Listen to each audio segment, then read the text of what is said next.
Las 12:30 en punto y os saludo desde la sede de Berenberg en Madrid, desde la Plaza de Colón. Estáis más de 220 personas inscritas y esperemos que tengáis un día muy interesante, un webinar muy interesante de 90 minutos, 100 minutos. Estaremos a las 2:05, 2:10, 2:15 terminando. El evento está organizado por Zero-Lynch y Berenberg, como decía. Estamos en la sede de Berenberg y también nos acompañan ponentes de un montón de instituciones que vamos a ver a continuación. Bueno, antes de nada, decir que vamos a hablar de ciberseguridad, como ya sabéis, de cómo afecta a consejeros, CEOs y a la alta dirección, porque es un tema que el nuevo reglamento DORA y la nueva directiva NIS2 tienen muchísimas implicaciones para muchísimas empresas, no solamente unos sectores afectados, sino todos los que están en la cadena de suministro. Hoy hablaremos largo y tendido de ello y sin más empiezo con la agenda. En primer lugar tenéis a Alejandra Frías, magistrada, que nos va a hablar del Consejo de Administración y la Ciberseguridad, las implicaciones de DORA y NIS2, que va a ser lo que va principalmente a ocuparnos toda la mañana. A continuación, Joaquín Muñoz, que es partner de Privacy y Data Protection de Berenberg, hablará de los aspectos legales de la ciberseguridad, de cómo estar preparado. Seguirá Juanjo Nombela, el director del programa de ciberseguridad de SIC. La formación es muy importante en los órganos de dirección, en todo lo referente a estas dos directivas y reglamentos. Seguirá Juan Antonio Calles, CEO de Zero-Lynch, que nos profundizará en todo lo que es la ciberseguridad en sí, los procedimientos y las acciones a tomar dentro de cada compañía para adaptarse al Consejo y la alta dirección. Y terminará Isabel Casares, que es Senior Advisor de Alcora y es experta en riesgos. Y luego vendrá una mesa redonda en la que estaremos como 25 minutos o algo por el estilo, hablando en torno a un invitado que es el presidente del CIBG, que es el Consejo de Innovación y Buen Gobierno, que vamos a debatir realmente cómo va a afectar esto en los consejos de administración. Así que antes de dar paso a Alejandra, veo que se me ha roto el QR que veía arriba con el logo. Esto no contaba yo con ello.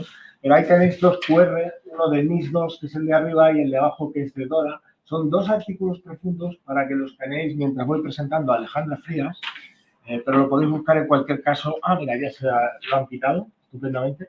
Ya podéis escanear el artículo de NIS2 y el artículo de DORA, la exploradora. Habrá muchos chistes con este asunto. Y nada, ahí tenéis dos QRs para escanearlo, como decía, y empezar. Y sin más, voy a presentar a Alejandra Frías.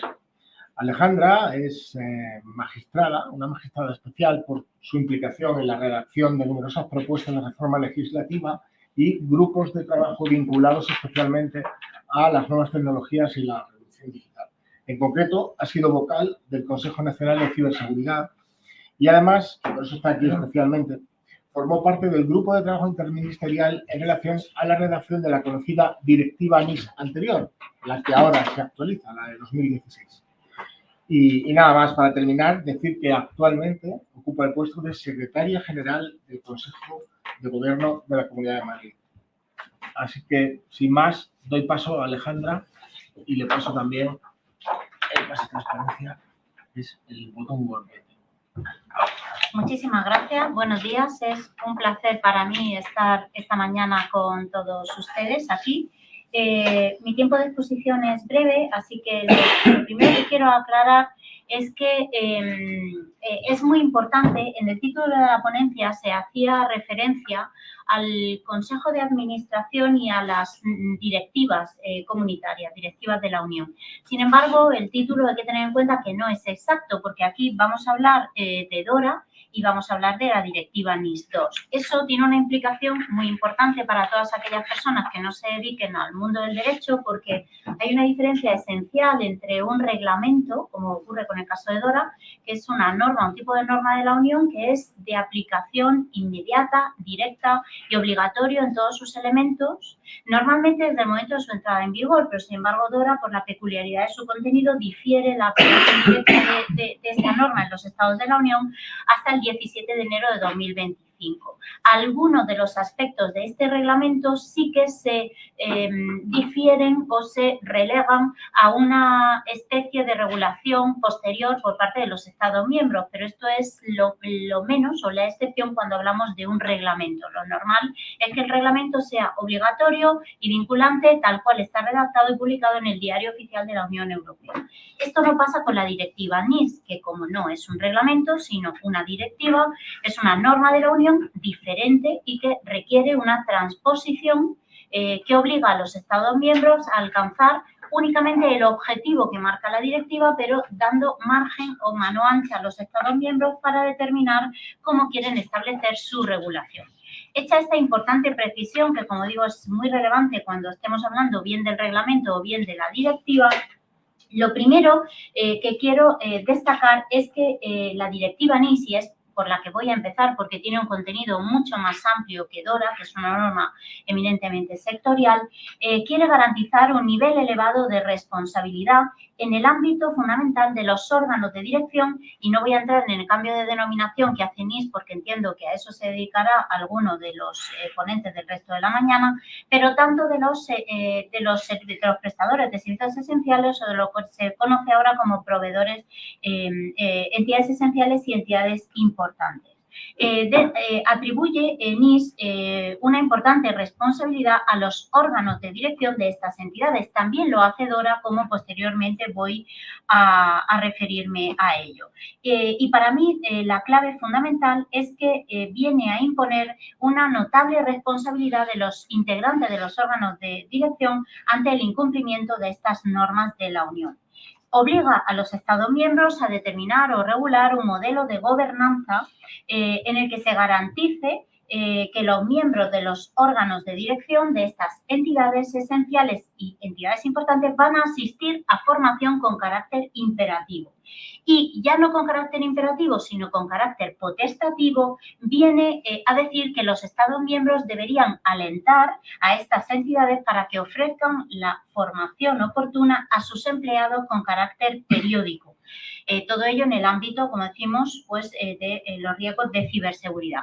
Pero remarco que con carácter imperativo NIS obliga a que los Estados miembros obliguen, y valga la redundancia, a que los miembros de los órganos de dirección de las entidades esenciales asistan a esta formación con carácter obligatorio. Además, en cuanto a la figura de las autoridades competentes, aunque no voy a entrar a ella porque quizá es más para la parte posterior de debate, sí que es importante destacar que quienes vayan a ser autoridades competentes y que todavía no conocemos quiénes van a ser porque está esta directiva pendiente de transposición, van a tener facultades muy poderosas, muy importantes, como suspender temporalmente o solicitar la suspensión temporal de una parte o la totalidad de los servicios o de las actividades que realice una entidad esencial, o solicitar, por ejemplo, la imposición de una prohibición temporal de que una persona física ejerza funciones de dirección a nivel de dirección, de director general o de representante legal de una persona jurídica, con lo cual pues tiene una potencia, como vemos, y una repercusión muy importante. Por la gravedad de estas facultades que van a poder tener las autoridades competentes, la propia directiva dice que las suspensiones o prohibiciones temporales tendrán que aplicarse de manera proporcional a la gravedad de la infracción, teniendo en cuenta las circunstancias de cada caso, en particular si la infracción ha sido intencionada o negligente. Y quiero remarcar lo de negligente, y volveré posteriormente a ello, porque cuando tengamos integrantes de un consejo de administración que no cumplan con las obligaciones que marca, en este caso, la directiva NIS, y lo mismo va a pasar en DORA, es decir, que no hayan recibido la formación que obligatoriamente están obligados a recibir, que no hayan establecido la estrategia de ciberseguridad adecuada para la entidad, simplemente por una conducta o una actividad meramente negligente, van a poder ser sancionados gravemente, como establece tanto la directiva NIS como en el caso de DORA para las entidades financieras. Sí que es verdad que las suspensiones o prohibiciones temporales se aplicarán como último remedio, o sea, cuando se hayan agotado el resto de medidas de ejecución, por el tiempo exclusivamente necesario Y además siempre sujetas este tipo de medidas a, bueno, pues obviamente estamos en un Estado de Derecho que pertenece y forma parte de la Unión Europea y cualquier medida de este tipo va a poder ser sujeto de revisión ante los órganos jurisdiccionales competentes. En cuanto, por brevedad de tiempo, los Estados miembros tienen que regular el régimen de sanciones aplicables y antes de entrar en DORA, quiero cerrar diciendo que el régimen de sanciones aplicables tiene que estar comunicado por los Estados miembros a la Unión Europea antes o más tardar del 25 de enero, o sea, el 17 de enero de 2025, con lo cual vamos ya bastante apurados de plazo en tanto el régimen sancionador, conforme a la normativa propia y constitucional española, está sujeto a un principio de reserva de legalidad, por tanto, tendrá que ser una norma con rango de ley la que regule la transposición de la directiva NIS. Entrando brevemente en el tiempo restante en DORA, define el órgano de dirección, básicamente este reglamento, centrándolo en las personas que dirijan efectivamente la entidad o que desempeñen funciones clave de conformidad tanto con el derecho de la Unión o con el derecho nacional. DORA pone un foco muy especial en los órganos de dirección de las entidades financieras a las que les atribuye un papel central y activo en la dirección y adaptación del marco de gestión de riesgo y les atribuye obligaciones para centrarse y definir no solamente cuáles son los medios, sino también abarcar las personas que van a implicarse en este tipo y los procesos como conjunto de políticas que van a promover para todo el personal de la entidad financiera, bueno, lo que DORA llama una estricta ciberhigiene, es decir, procesos de que en el ámbito de seguridad TIC todo funcione como debe funcionar. La responsabilidad última de quién es, según DORA, del órgano de dirección, que es el que debe centrarse en la gestión del riesgo y que tiene que tener una implicación continua en el control de seguimiento de las políticas de gestión de riesgos relacionadas con las TIC. Remarca muchísimo este reglamento el principio de responsabilidad plena y última del órgano de garantizar, del órgano de dirección para garantizar la seguridad TIC y para ello dice también que el órgano de dirección, que obviamente sé que tiene capacidad para ello, tiene que garantizar también un nivel de inversiones adecuado relacionadas con las TIC y un presupuesto global. O sea, esto de que vengo a invertir X en seguridad física, pero no me gasto nada en seguridad cibernética, se ha acabado con el reglamento DORA y también con la directiva NIS.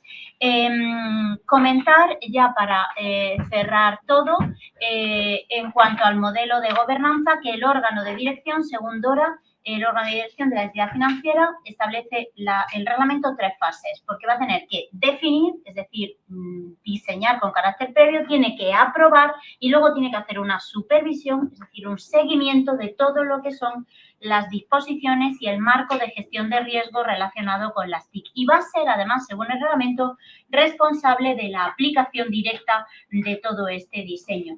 El órgano de dirección asume la responsabilidad última de gestionar el riesgo, asume la responsabilidad de establecer y aprobar la estrategia de resiliencia operativa y para ello tiene que asignar y revisar periódicamente, como decimos, el presupuesto adecuado y los programas de formación y actividades de formación para todo el personal. Destacar que las sanciones que se prevén en DORA y que es uno de los casos específicos que el reglamento difiere a la regulación que se establezca en cada uno de los Estados miembros, tendrán que ser eficaces, proporcionales y disuasorias, pero que las sanciones podrán aplicarse directamente a los miembros de los órganos de dirección y además, a diferencia de NIS, de la directiva NIS, en DORA se da un paso cualificado adicional y es que prevé que los Estados miembros podrán determinar y podrán elegir no imponer sanciones administrativas, sino directamente regular en sus ordenamientos sanciones penales para los miembros de los consejos de administración por el incumplimiento del reglamento de DORA. Sanciones penales a las que se unirían otro tipo de cuestiones que pueden tener y van a tener una relevancia importantísima para cualquier integrante de un consejo de administración, como por ejemplo que DORA obliga a que se publique en las webs oficiales de las autoridades competentes sin demora indebida cualquier decisión de imposición de una sanción administrativa impuesta a un miembro de un consejo de administración, con su nombre, su apellido, su cargo, el tipo de sanción. Eso sí, cuando esta sanción no sea definitiva judicialmente, indicando que está sujeta a revisión judicial. En determinados casos, cuando pueda afectar de manera específicamente o de manera muy grave al derecho de datos, de protección de datos personal de este integrante del Consejo de Administración, sí que se faculta a las autoridades competentes a que se publiquen las sanciones de forma anónima, pero en cualquier caso, esta publicidad en los sitios web de las sanciones impuestas a miembros de Consejo de Administración, en las webs, como digo, de quienes sean autoridades competentes, podrán estar colgadas hasta un máximo de 5 años. En fin, como digo, pues es una cuestión muy, muy seria. La obligación de formación y de ponerse a trabajar desde ya de cualquier integrante de un consejo de administración en estos temas ya no es meramente programática, sino que lleva aparejada vinculada a la imposición de sanciones gravísimas y que pueden llegar incluso a ser penales. Y con esto, pues, muchísimas gracias. Bueno, pues vamos fenomenal de tiempo. Nos decía que era un evento de 5 ponencias más una mesa redonda. Es un evento compacto. No profundizamos mucho en ningún tema, pero sí abordamos todos de forma completa. Pues a continuación intervendrá Joaquín Muñoz. Joaquín Muñoz es abogado, es socio del área de protección de datos y ciberseguridad de Bergamber en España. Ha dedicado sus 18 años de carrera a asesorar a empresas en protección de datos, en seguridad de la información y en ciberseguridad. Y es reconocido, entre otras cosas, por obtener en 2014, frente a una de las más grandes tecnológicas del mundo, la sentencia del Tribunal de Justicia de la Unión Europea, conocida como el derecho al olvido. Él fue el que logró que aquella sentencia tuviera lugar. Y nada más, decir que su enfoque pragmático y su vasta experiencia hacen de él un recurso valioso para las empresas que buscan cumplir con las normativas y proteger sus activos digitales. Así que con esto os dejo con él.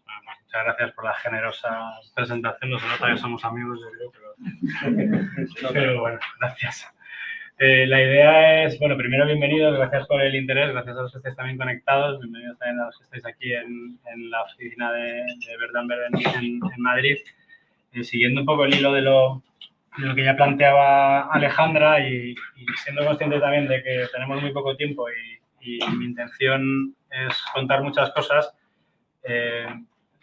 la idea es un poco poner en perspectiva eso, intentar dar una visión también práctica de cómo también desde el punto de vista jurídico o de procesos, ¿no?, de cumplimiento normativo, pues estamos ayudando también a algunas empresas a cumplir con estas normas, ¿no? Que estamos hablando principalmente de NIS y DORA, pero voy a mencionar algunas otras, pues seguramente no están en las diapositivas, como la de inteligencia artificial, que puede tener algún impacto también en el ámbito, sobre todo, de productos que incorporan inteligencia artificial o software que incorporan inteligencia artificial, las normativas enfocadas también en el ámbito de ciberseguridad, pero la protección más de infraestructuras críticas o de estructuras críticas, y también a las otras normativas en el ámbito de ciberseguridad que vienen, ¿no? No me voy a detener mucho, como digo, porque este tema lo ha contado ya perfectamente Alejandra, pero sí que en todas estas normativas, obviamente, hay una responsabilidad del Consejo de Administración o del órgano de administración que probablemente, yo creo que lo tenemos que ver aquí en este ámbito, por lo menos que a mí me toca contar, como un activador al final de la responsabilidad que tiene la empresa, ¿no? Es decir, es verdad que puede haber esta responsabilidad que al final acaba calando, ¿no?, acaba llegando al órgano de administración, pero no deja de ser también una responsabilidad de cumplimiento y de cultura, ¿no?, como se suele plantear, ¿no?, estas cuestiones. Bueno, algunas referencias a sectores un poco más afectados que otros, pero sobre todo, pues contar aquí muy brevemente pues que esto no es algo nuevo, ¿no?, que ya desde 2004 ha habido bastantes evoluciones de diferentes normativas que ya han tocado el tema de ciberseguridad y cada vez yo creo que se va cerrando un poco el mensaje, que se va cerrando cada vez más el círculo y se va acortando mucho más los sectores y las obligaciones específicas en sectores determinados, así como obligaciones generales, pues como al final esta evolución de NIS a NIS 2, pues que amplía sustancialmente el tipo de sectores, el tipo de empresas, y ahora discutiremos seguramente en el debate si el ámbito de aplicación considera o no sectores específicos o directamente aplica a la mayoría de empresas, incluso en función de su tamaño. Me voy a centrar en estas 4, digamos, o esas 3 más DORA, ¿no? Normativas, que básicamente es, bueno, pues, como os decía, la directiva que regula la protección de estructuras críticas, NIS2, la propuesta de ley de ciberresiliencia, que creo que también es interesante en el sentido de aquellas empresas que produzcan o que comercialicen productos con ciertos elementos digitales y qué requisitos técnicos tienen que tener. Pues primero, requisitos de protección, pero también de seguimiento y de evaluación continua.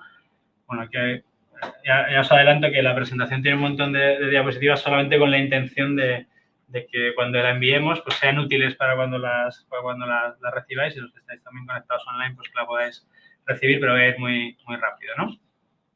Ha hecho Alejandra también referencia a algunas fechas de entrada en vigor, sobre todo de las directivas. ¿Qué cambia principalmente en el ámbito de NIS? Pues yo creo que en muchas cuestiones la referencia que tenemos o la referencia que probablemente tenemos más reciente puede ser algo similar a muchas normativas que se están dando en los últimos años, en las cuales se traslada de alguna forma la responsabilidad a las empresas en el ámbito del cumplimiento. Lo vimos en GDPR, lo vemos en NIS, lo vemos en DORA, lo vemos en la Ley de Inteligencia Artificial, por ejemplo, también. Y sí que se exige, o desde el punto de vista práctico, a la hora de implementar estas normativas, se viene exigiendo en todas ellas una responsabilidad activa a las empresas o una obligación de tomar ciertas medidas, pero también de autoevaluación, ¿no? Y de ser consciente de cuáles son los procesos en los que la ciberseguridad puede tener un impacto, procesos en los que no son independientes, es decir, puede haber intersección con GDPR, puede haber intersección con otras obligaciones sectoriales, puede haber este tipo de interrelaciones entre normativas, pero sí que es importante pues, que se lleve a cabo, y creo que eso nos va a hablar también Juan Antonio, un análisis previo, ¿no? Del estado actual de la compañía, del estado de cumplimiento, los margen de mejora que tenemos y qué medidas de seguridad o qué implantación de determinadas medidas de seguridad, de ciberseguridad, son las realmente recomendables o son las realmente pues, eficaces y eficientes en nuestro ámbito. Como comentaba también Alejandra, tenemos que esperar un poco a la transposición de estas directivas en los diferentes Estados miembros. Hay algunos que ya están bastante avanzados, no es el caso de España. En la web del despacho, si tenéis interés, tenemos lo que llamamos el NIS2 Tracker, que es como una herramienta en la que actualizamos la evolución del estado de implementación de las diferentes normativas en los Estados miembros, por si lo queréis. Si alguno tenéis implantación en más de un país en la Unión Europea, pues ver cómo está el estado de implementación en la mayoría de uno de ellos. Pero básicamente,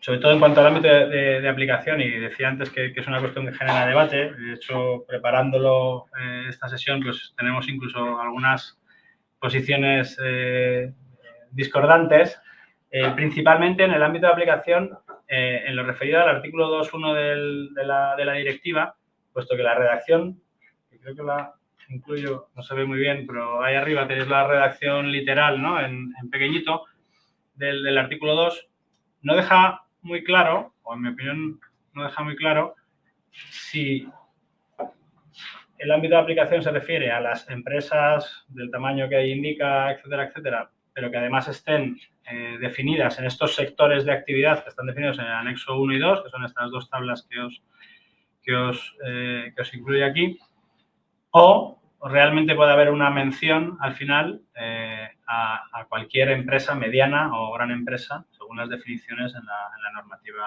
europea. Aquí, ya digo, yo he leído interpretaciones en un sentido o en otro. Creo que seguramente habrá guías tanto del regulador como probablemente en la transposición de la ley española seguramente se aclare. Mi interpretación es que una normativa en el ámbito de ciberseguridad que además define sectores esenciales y sectores importantes no tendría sentido que aplicara a cualquier tipo de empresa simplemente por función de su tamaño. Pero es verdad que la redacción de ese artículo del ámbito de aplicación no lo deja muy claro. Como decías, en amarillo tenéis destacados pues, lo que cambia respecto de NIS 1 con NIS 2 y veis, pues, se puede ver, yo creo que de un solo vistazo, un poco el objetivo de abarcar muchos más sectores, de abarcar muchos más sectores esenciales importantes. Y bueno, aquí os dejo algún ejemplo, ¿no? O sea, al final un poco el ejercicio que entiendo que una empresa tiene que hacer para determinar si está o no dentro del ámbito de aplicación de NIS 2, pues es un poco coger los requisitos que incluyen la normativa. Por ejemplo, en este caso, para que lo visualicéis en un ejemplo, pues un servicio de computación en nube es un servicio digital, por tanto, está dentro del scope, permite la administración bajo demanda y acceso remoto, dentro de un conjunto escalable, elástico de recursos, tal, por tanto, sí estaría incluido en la definición del ámbito de aplicación y sí que le aplicaría a NIS 2. Esto es un ejercicio que cada una de las empresas entiendo que tenemos que llevar a cabo, tanto dependiendo del servicio que prestamos, como dependiendo del tamaño, como decía antes, de las empresas, ¿no? Al final, como decía, el enfoque, digamos, un poco de todo riesgo de proteger los sistemas, ¿no? Se concreta pues en realizar ese análisis continuo de los riesgos de seguridad, ya no solo revisar, digamos, de puertas hacia adentro, sino también tener un claro control o un eficiente control de proveedores que me prestan servicio, y esto veremos después que Endora pues aumenta, ¿no? y tiene un cariz especial, pero de alguna forma evaluación de riesgos y monitorización continua de los mismos para cumplir con la normativa. Aquí veis un poco un listado de requisitos específicos, en el cual yo creo que no me voy a detener, porque creo que Juan Antonio después va a incidir en ello, pero bueno, al final, obligaciones de implementación de medidas, de información a terceros, en definitiva, de gobernanza en general, ¿no? No solo de la información, sino también de los sistemas. Obligaciones importantes en cuanto a tiempos en la gestión de incidentes, bueno, etcétera. Voy a pasar un poco de largo, como digo, tenéis en las diapositivas que luego compartiremos esta información. Por tanto, ¿qué debe hacer una empresa para cumplir con esta normativa? Pues yo entiendo que al final se trata de adelantarse. Yo creo que no es necesario esperar a las leyes nacionales. Se trata ya de intentar determinar qué productos o servicios, en qué productos o servicios estoy ubicado y, por tanto, si me es de aplicación o no, cuántas jurisdicciones pueden estar afectadas por esta actividad. Ya se pueden ir actualizando políticas y procedimientos para cumplir con los requisitos de información que se exigen en la normativa. Hablaremos después de planes de respuesta ante incidentes. Ha mencionado ya Alejandra y después nos va a contar también Juanjo cuestiones relevantes en cuanto a formación y en cuanto a cuestiones que ya se pueden ir adelantando en cuanto a formación no solo de consejeros, sino también de empleados, en general, cuestiones de dirigencia de vida, etcétera, etcétera, y sobre todo también de gestión de proveedores. Yo creo que a partir de ya, como la aplicación es ya en los próximos meses, se puede ir trabajando ya en esa exigencia a proveedores, en esa revisión de los contratos con proveedores para confirmar que ellos nos van a ayudar también a cumplir, ¿no? con estas normas, ¿no? Voy a hacer una breve mención también, sobre todo, a otras normativas, como os decía antes, como es la directiva CER, en la cual un poco la diferencia con NIS es precisamente el ámbito de seguridad física. NIS se refiere principalmente a cuestiones relacionadas con seguridad informática, ciberseguridad, etcétera, etcétera. Y el ámbito de CER, que como os decía al principio, está más enfocada en servicios, en estructuras críticas o en infraestructuras críticas. Se centra también, hay ciertas obligaciones también mucho más concretas, ¿no? En el ámbito de infraestructura física y, por tanto, de seguridad física, que hay que complementar probablemente en la mayoría de casos con las obligaciones de la directiva NIS, en el ámbito de la seguridad también informática. Aquí tenéis una serie de un resumen de las obligaciones, muy en la línea o muy parecidas, como os decía, a lo que se exige en otras normativas de ciberseguridad, como es NIS. vinculadas principalmente en la prevención, detección y reacción ante incidentes y asegurar un poco la continuidad del servicio, principalmente en estas cuestiones de entidad crítica o infraestructuras críticas, ¿no? Por tanto, se trata de tener los procesos o tener tener planificada pues esa identificación, prevención, identificación y reacción de los incidentes. En el ámbito de DORA, pues lo mismo, tampoco me quiero, no es que no me quiera, sino que no me puedo por el tiempo que tengo detener en detalle, pero viene a ser de nuevo lo mismo, ¿no? Sí que es verdad que con un enfoque mucho más en el sector concreto de finanzas y de seguros, se establecen una serie de entidades en las cuales el ámbito de aplicación es mucho más claro, porque si estás dentro de estas entidades identificadas dentro de la normativa, pues es claro que te aplica la misma, una serie de exclusiones también que nos ayudan a entender si estamos o no dentro del ámbito de aplicación y, de nuevo, muy similar acercamiento, muy similar approach a los de la normativa como puede ser NIS, ¿no? Comentábamos justo antes de empezar que en caso de determinadas entidades en el sector financiero, sector seguros o entidades afectadas por DORA, es posible, o en la mayoría de los casos vamos a tener que cumplir con ambas, no solo con DORA, sino también con las obligaciones de NIS, eso al final pues, nos va a exigir un nivel de cumplimiento más estricto. Es verdad que en la mayoría de requisitos, como podéis ver aquí en las diapositivas, son prácticamente equivalentes en un lado o en otro. Yo creo que de ahí nos podrá contar después Juan Antonio un poco cómo hacen ellos el acercamiento en este tipo de clientes, pero al final cumpliendo con la mayoría de requisitos de una de las normativas, prácticamente cumples con nosotros, ¿no? ¿En qué se centra principalmente DORA? ¿Qué creo que es lo más destacable en el poco tiempo que tenemos de DORA? Pues en esa función de tener internamente un supervisor principal, digamos, esa persona encargada de supervisar el cumplimiento, los proveedores externos, los colaboradores, etcétera. Y también en algunas cuestiones vinculadas principalmente a ver si llego, me he pasado, sobre todo al control de proveedores. Para este tipo de entidades financieras, aseguradoras, etcétera, etcétera, cobra un especial interés digamos, la supervisión o el control de los proveedores que le ofrecen determinados servicios informáticos, determinados servicios de seguridad, determinados servicios de alojamiento, etcétera, etcétera, y cobra una especial relevancia pues, la supervisión o el control de este tipo de proveedores, ¿no? ¿Y esto en qué se materializa desde el punto de vista legal o desde el punto de vista de procesos? Pues en lo que nosotros trabajamos, por ejemplo, con muchas empresas en este ámbito, es en esa modelo o en ese mecanismo de control de proveedores, de revisión del cumplimiento de los proveedores, no solo desde el punto de vista técnico, pero también desde el punto de vista contractual y qué tipo de responsabilidades se pueden derivar, se pueden asumir dentro de los contratos con esos proveedores. Muy rápido también una mención a la ley de ciberresiliencia, no sé cómo vamos de tiempo, 3 minutos.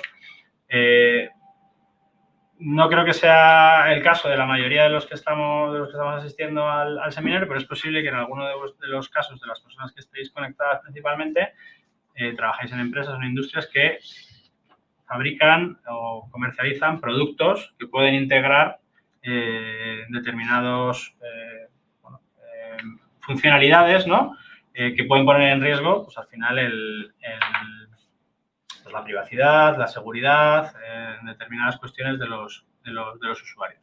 El enfoque en este caso es también muy parecido al enfoque que se introduce en la actualización de la directiva de productos defectuosos, en las cuales antes se hacía referencia a productos que integren software, ahora se hace también referencia a productos que integran inteligencia artificial, por ejemplo, y la responsabilidad, digamos, de los fabricantes de los productos, sobre todo en demostrar si ese producto finalmente falla o si hay un fallo derivado de la configuración de ese producto, quién asume la responsabilidad de ese producto. En este caso sucede lo mismo, es decir, en este tipo de productos conectados o wearables o determinados productos digitales que puedan estar conectados o no con Internet o que puedan haber un intercambio de información, etcétera, etcétera, pues incluye una serie de obligaciones, principalmente en el ámbito de ciberseguridad, de revisión, de que las medidas de seguridad que implementan son suficientes, de de cuestiones específicas, ¿no? Es verdad que esta normativa sí que excluye a otras normativas, por ejemplo, productos sanitarios, aviación, automóviles, etcétera, que ya tienen su propia normativa que regula esto, pero para productos digitales, digamos, de uso común, pues puede tener también un impacto importante. Dejo aquí algunas referencias, sobre todo a cuestiones de código abierto, etcétera, etcétera, que no me da tiempo a entrar, pero bueno, simplemente que un poco porque lo podáis conocer, ¿no? Entonces, mi resumen, ya acabo con esto, es un poco lo que me refería al principio, ¿no? Todas estas normativas y seguramente todas las que van a venir en este ámbito de ciberseguridad, protección de datos, seguridad de la información, inteligencia artificial, trasladan a las empresas pues, la obligación, de alguna forma, de autoevaluarse, de identificar los riesgos asociados al producto o servicio que ponen en el mercado, al fin y al cabo, de hacer esos análisis de riesgos, establecen una serie de medidas obligatorias en las normativas, una serie de responsabilidades en los consejos en los órganos de administración, etcétera, etcétera, pero en todas ellas caen un poco a ese cumplimiento desde el diseño, ¿no? Ese cumplimiento desde el diseño al final es esa obligación de autoevaluación, de conocerse a uno mismo y de implementar las medidas ad hoc. Ahí creo, por terminar con esto, y creo que también en lo que nos va a contar Juanjo tiene relación, creo que van a ganar mucho peso entidades de certificación externas o certificaciones externas que de alguna forma puedan ayudar a las empresas a acreditar que han cumplido con todos los requisitos normativos, que han cumplido con esos deberes que les exige la normativa y que se autoimponen desde la autoevaluación. Probablemente en el ámbito de ciberseguridad lo veremos, en el ámbito de inteligencia artificial, en el ámbito de protección de datos llegarán, ¿no? Y ahí también cobra una importancia importante en esa autoevaluación e implementación de medidas, pues la formación no solo de los consejeros, sino de todos los empleados. Creo que es lo que justo nos va a contar Juanjo. Muy bien, pues muchísimas gracias, Joaquín. Joaquín y Alejandra han cubierto la parte legal rápidamente, como decíamos, no profundamente, pero sí dando la pincelada de la importancia que va a adquirir la ciberseguridad en los consejos de administración y los órganos de gobierno de las empresas, que hasta ahora pues era un tema muy del CISO y empieza a llegar también al órgano de dirección como algo crítico con lo que hay que lidiar. A continuación va a hablarnos Juanjo de AESIC. Juan José Nombrela, coordinador en la Alianza Española de Seguridad y Crisis y director de formación y concienciación en ciberseguridad para directivos, ha dedicado su carrera a este campo en compañías como ATT, Lucent Technologies y Proeduca, donde fue CISO. Es miembro de la Junta Directiva de ISACA de Madrid, coordinador en máster y profesor en varias instituciones, y SMS Forum, la Universidad de Madrid, las Conferencias de Salamanca, entre otros, y autor de numerosos artículos y libros de ciberseguridad y tecnologías emergentes. En 2024, Juanjo recibió la Medalla al Mérito de Ciberdefensa del Centro Tecnológico de Seguridad del Ministerio del Interior y el reconocimiento de la Policía Colombiana por su contribución contra la delincuencia en 2018. Pues sin más, os dejo con Juanjo, que nos va a hablar de este tema de la formación. Muchas gracias, Manuel, por la presentación, por la invitación y a Berenberg y también a Cerolinks. Se ha hablado de la introducción es muy buena, ¿no? De lo que voy a hablar ahora, que es de formación. Es uno de los requisitos, es una de las obligaciones que impone NIS 2, DORA, etcétera. Y a esto nos dedicamos en AESIC. Entonces, una breve presentación de AESIC, solo tengo 3 diapositivas, seré muy breve. Bueno, somos una asociación sin ánimo de lucro, formada por directivos de diferentes empresas, diferentes ámbitos, los directores en ciberseguridad y en seguridad física. El origen, de hecho, de la alianza o de la asociación es la seguridad física y hace ya unos años también se incorporó la parte de seguridad lógica o seguridad cibernética. Nuestra misión es difundir y democratizar también, ¿no? Y subrayo de democratizar formación no técnica siempre. Para la capacitación técnica ya existen otras entidades, escuelas, universidades, etcétera, que se centran en ello. Lo nuestro es la formación, concienciación, sensibilización en ciberseguridad, en el ámbito de seguridad cibernética. Y a todos los niveles, empezando desde la alta dirección hasta el último empleado. Cualquiera que tenga acceso a la información o sea, todos. En una organización, prácticamente todos, ¿no? Muy poquitas excepciones habrá de empleados que no tengan acceso a un sistema, a la información, un correo electrónico de la empresa, etc. Vale.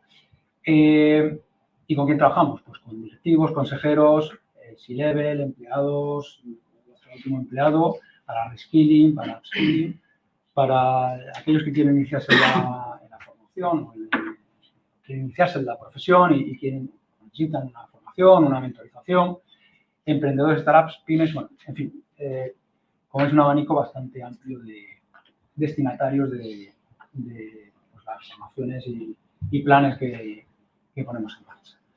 Bueno, ya se ha hablado mucho de esto de la responsabilidad de la alta dirección. Yo no voy a añadir tampoco demasiado al respecto, ¿no? Desde el punto de vista legal, aunque luego sí que en la siguiente diapositiva hay una mención de nuevo a lo que ya se ha dicho sobre las imposiciones de la directiva NIS 2, pero como digo, no entraré en detalle. Ya sabemos todos, ¿no?, que continuamente surgen nuevas amenazas, ¿no? Esto no para los malos, aunque esto ya se haya dicho mucho durante muchos años, pero bueno, tampoco viene mal repetirlo, los malos siempre van por delante. Desde el ransomware, el tan temido ransomware que ha arrasado y lamentablemente ha forzado a incluso cerrar algunas organizaciones, empresas, bueno, pues hasta los ataques más modernos o combinación de ellos, a veces es combinación, ¿no?, diferentes técnicas, pero por supuesto la inteligencia artificial que tenía que salir aquí, ¿no?, la inteligencia artificial, o bien para clonar la voz de un directivo y con el objetivo de generar o de hacer una estafa, típica estafa del CEO. Y bueno, pues ya también sabemos que los ciberdelincuentes cada vez utilizan más la inteligencia artificial y si los malos lo utilizan, pues los buenos también tendremos que utilizarla. Ninguna organización está libre, está exenta de sufrir un ciberataque tarde o temprano, pues también lo sabemos, quien no lo haya tenido, pues que levante la mano, ¿no?, que no se le la piedra. Y por eso la alta dirección, independientemente del NIS 2, de DORA y del resto de regulación, debe entender los riesgos, vamos a insistir otra vez en ello, debe entender los riesgos y sus consecuencias. Esto pues, es obvio, ¿no? Las grandes organizaciones, pues, desde hace muchos años, están muy preparadas, pero esto no llega a todas las organizaciones. Hay organizaciones de muchos tipos y de muchos tamaños, ¿no?, diferentes tamaños, y desde luego esto no llega, ¿no? Lo seguimos viendo cada día. Entonces, necesitan conocer esos riesgos, entender los riesgos tecnológicos para tomar estas decisiones informadas en base a los mismos. Por supuesto, también debe proporcionar los medios necesarios y crear la organización la función de seguridad, de ciberseguridad necesaria dentro de su propia organización.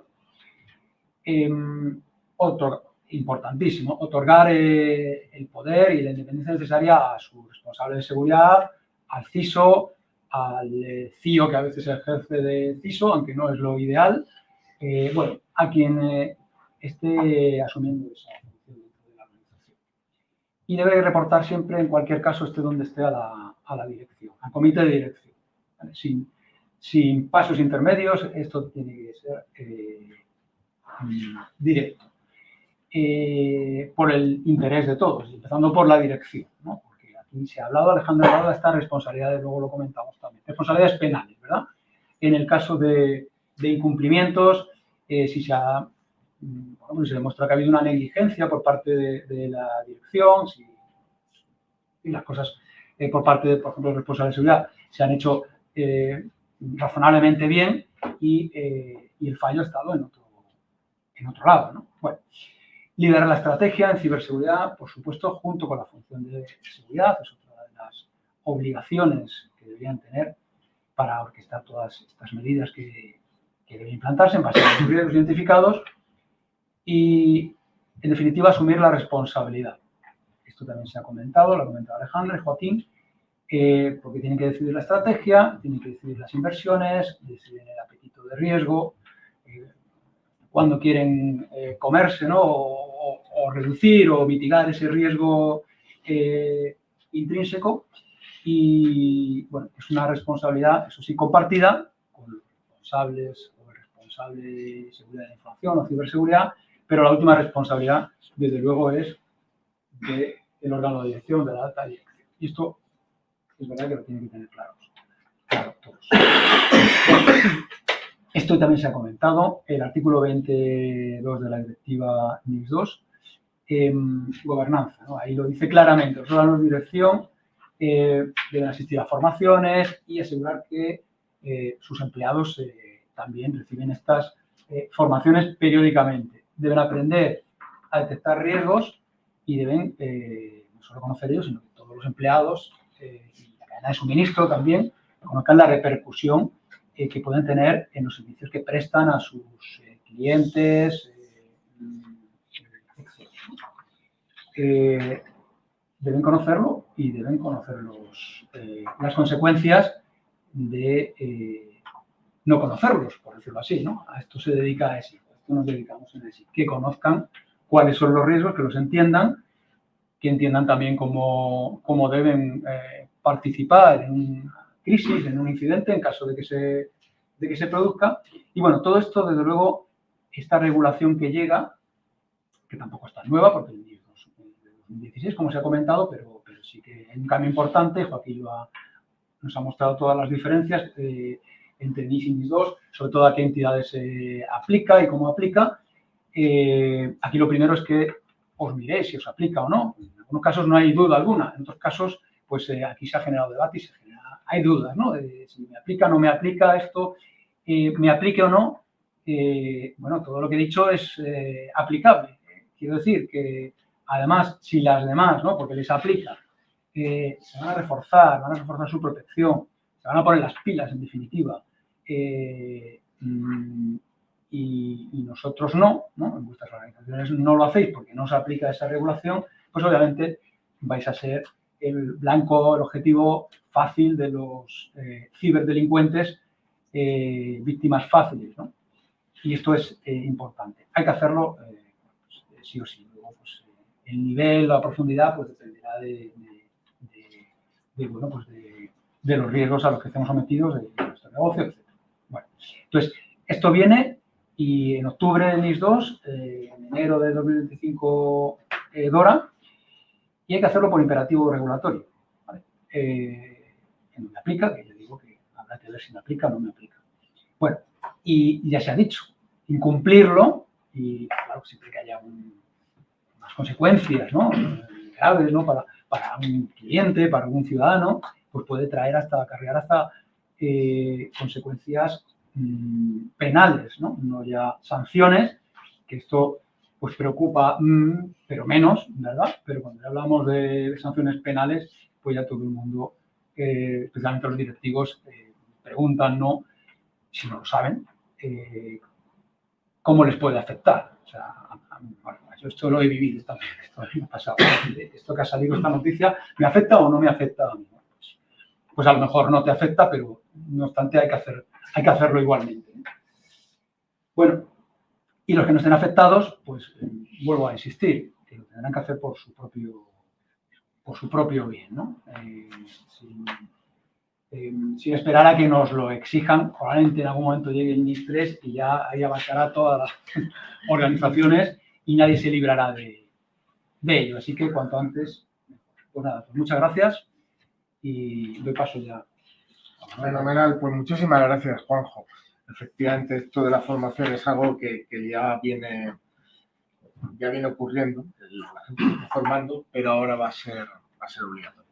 O sea, bueno, pues vamos a dar paso a la otra parte de implementación. Vamos a implementar, por un lado, la formación y vamos a implementar medidas y procesos adecuados para que la empresa se pueda defender. A continuación va a hablar Juan Antonio Calles. Juan Antonio es CEO del Grupo Zero Links y es una figura clave en la ciberseguridad y la inteligencia en España, con un rol fundamental en el desarrollo de las políticas de ciberseguridad en importantes entidades, incluyendo un ministerio destacado y una Big Four. Es un requerido conferenciante en numerosos eventos, es cofundador de las jornadas por una red más segura y cofundador del influyente Flu Project. Flu Project es un blog bastante seguido por todo el sector. Además de impulsar el Open Mobility Security Project, Es doctor e ingeniero en informática y complementa su perfil técnico con el título de director de seguridad privada y certificaciones en inteligencia, en ciencias forenses y en auditoría informática. Y también es vocal del Organismo Nacional de Normalización de España y advisor en ciberseguridad de la Federación Española de Jugadores de Videojuegos y eSports. Así que con esto de los eSports, que es lo... No se nota que tampoco somos amigos, ¿no? Bueno, muchísimas gracias primero a Joaquín y a Bertamber por abrirnos su casa y a Alejandra por aceptar la invitación de venir con nosotros. Bueno, a mí me han dejado la parte más tecnológica del seminario y bueno, yo voy a tratar un poco de destripar ambas regulaciones, DORA y NIS2, desde el punto de vista de ciberseguridad. Al final, pues bueno, yo soy hacker, llevo 16 años siendo hacker, ahora los últimos 10 desde una vertiente un poco más comercial. Y bueno, ahora me dedico un poco a hacer este tipo de análisis un poco más profundos de regulaciones normativas y de ver cómo aplican a los consejos de administración y, bueno, al final a todo tipo de empresas, ¿no? Bueno, me gustaría que los próximos 20 minutos al menos nos llevemos respuestas a estas tres grandes preguntas, ¿no? Que es, ¿qué debe hacer la dirección de cualquier corporación para cumplir con DORA, con NIS2? Y al fin y al cabo contra las regulaciones de seguridad que ya ha destripado Joaquín anteriormente. ¿Qué debe empezar a hacer cada uno de los departamentos de una compañía? Que son muchas más cosas de las que probablemente nos esperemos. Y luego al final, ¿en qué deberíamos poner foco? Pues todos los que estamos aquí para cumplir de forma satisfactoria y que la ciberseguridad de nuestras organizaciones pues sean más adecuadas, ¿no? Pero bueno, lo primero es que vamos a ese debate inicial de ¿nos aplica o no nos aplica, ¿no? Yo creo que en el caso de DORA la cosa está bastante clara, ¿no? Al final, todas las entidades financieras o de seguros reaseguros pues les va a aplicar. No solo a los bancos tradicionales, a empresas de criptodivisas, de trading, bueno, al final DORA es bastante extensa y ha metido pues en el catálogo pues a todo ese sector, ¿no? Así que bueno, aquí no hay ninguna duda. En el caso de NIS2 ha hecho una doble distinción de entidades un poquito más críticas y un poquito menos críticas, se les aplica un poco en función de esa sectorización y luego pues tenemos la duda, yo creo que es razonable, de si les aplica o no les aplica a las empresas en función de su tamaño y o el sector en el que opera, ¿no? Que bueno, hemos debatido mucho en el sector, tanto en el ámbito informático, ámbito legal y bueno, y tenemos opiniones diversas, ¿no? Y al final pues tenemos que tendrá que ser el regulador que cuando se aterrice en España esta directiva en ley, pues bueno, aclare esas dudas, que bueno, que es algo que ocurrirá en unos pocos meses. No creo que se demore mucho. Seguro que en el debate, pues luego con Dani lo hablaremos mucho. Y luego también, por supuesto, va a aplicar a la cadena de suministro, que es algo que también ha tocado Joaquín anteriormente. Y en ambas regulaciones, tanto en DORA como en NIS2, en DORA por la resiliencia propiamente dicha y sobre todo a los proveedores que se consideran críticos. De hecho, a nosotros que nos dedicamos a la ciberseguridad, pues uno de los grandes bancos de España ya nos ha amenazado con que para eso somos un proveedor crítico y probablemente nos imponga DORA, ¿no? Así que, bueno, aún no siendo una entidad afectada, al final, de forma lateral, pues nos puede caer, ¿no? Y en el caso de NIS2 es un poco más claro, ¿no? Al final todos los proveedores TIC por H por D pues les va a acabar cayendo. Y al igual que en una ISO 27001, pues tiene un apartado específico de la seguridad de la cadena de suministro de proveedores donde se especifica pues un poco todo lo que se tiene que pedir, ¿no? Luego más adelante comentaré un poco más sobre ello. Pero al final, un poco y como conclusión, lo que quería haceros ver es que todo el tejido empresarial por H por D vamos a tener que cumplir con criterios de ciberseguridad. Primero, por la mera lógica de que es que si no, no vamos a ser resilientes ante los ciberataques. Y luego lo segundo, porque nos va a venir impuesto por una regulación europea que al final nos va a obligar también a España.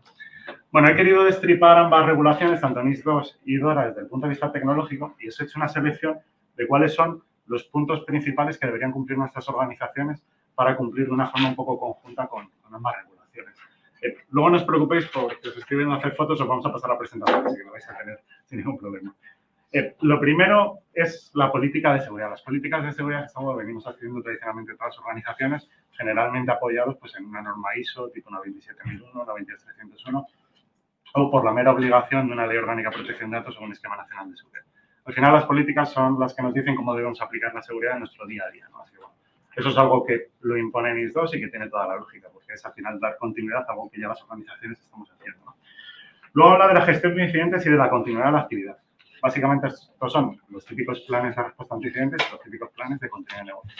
Pero que, por desgracia, cuando hablo con mis colegas de los clientes, con CISOs, CIOs, se malinterpreta muchas veces de cuál es la responsabilidad de cada uno y a quién aplica, ¿no?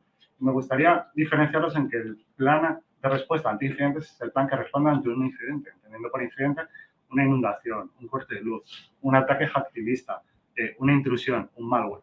Nosotros solemos definir unos playbooks en los que redactamos cómo se tiene que responder ante ese incidente para levantar el servicio en ese momento. Ese es un ámbito de responsabilidad tecnológico y recae en el CIO o el CISO principalmente. Pero el plan de continuidad de negocio es algo global, que debe además impulsar el consejo y la dirección de la compañía y afecta de forma cross a todos los departamentos de la compañía. Esa es una principal distinción que en NIS 2 se queda muy claro, que son cosas diferentes. Luego nos habla también de la seguridad de la cadena de suministro, que es algo que se lleva hablando todo el seminario y que pone especial foco. Al final, nuestros proveedores tienen que cumplir con unos criterios de seguridad porque por H por B, a través de ellos, en un ataque de cadena de suministro nos puede atacar, ¿no? Quedó claro el caso de SolarWinds, en el que a través de un proveedor de IT entraron hasta Microsoft.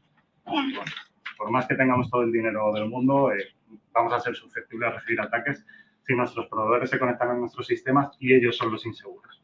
Por tanto, sobre la cadena de suministro hay que potenciar mucho la seguridad. Luego introduce un tema interesante que me gusta mucho, que es la seguridad en el desarrollo y el mantenimiento de los productos software. La seguridad en el desarrollo es algo bastante nuevo y que regulaciones anteriores todavía no han puesto en foco. Por tanto, que fabriquemos software seguro y lo más importante, que lo mantengamos seguro, es algo muy clave y que NIS 2 también deja clave, ¿no? Y hablan de una cosa que ellos llaman la inclusión de las vulnerabilidades. Esto nosotros en el mundo ciber lo llamamos gestión de vulnerabilidades y gestión de parches. Básicamente es cuando nosotros hacemos auditorías de seguridad, evidenciamos unas vulnerabilidades en la compañía. Luego, generalmente, se suelen hacer retes para comprobar si se han parcheado esas vulnerabilidades. Ese tiempo desde que se detecta hasta que se parchea se llama ventana de ataque. Y esa es la ventana que tiene un ciberdelincuente para hackearnos, básicamente. Por ello, nosotros hacemos planes de gestión de vulnerabilidades con las que mantenemos esas vulnerabilidades en el número más bajo posible. Y tratamos de perseguir a los distintos departamentos, a IT, a desarrollo de software y más, etcétera, para que parchen, ¿no? Corrijan esas vulnerabilidades. Bueno, eso en NIS 2 lo deja muy claro en uno de sus puntos. También habla de la gestión de riesgos de ciberseguridad, básicamente los tradicionales análisis de riesgos que se han hecho toda la vida. También es uno de los puntos que se matizan en NIS 2. Habla también de la gestión de cifrados. Esto al final, por la LOPD, ya hemos sido impuestos en el mercado para aplicar el cifrado de los datos críticos, datos sanitarios, religiosos, etcétera. Bueno, este tipo de datos ya somos conscientes de que hay que cifrarlos, pero mucho más allá. Habrá que cifrar más información. Eso dependerá de qué considera la compañía información crítica.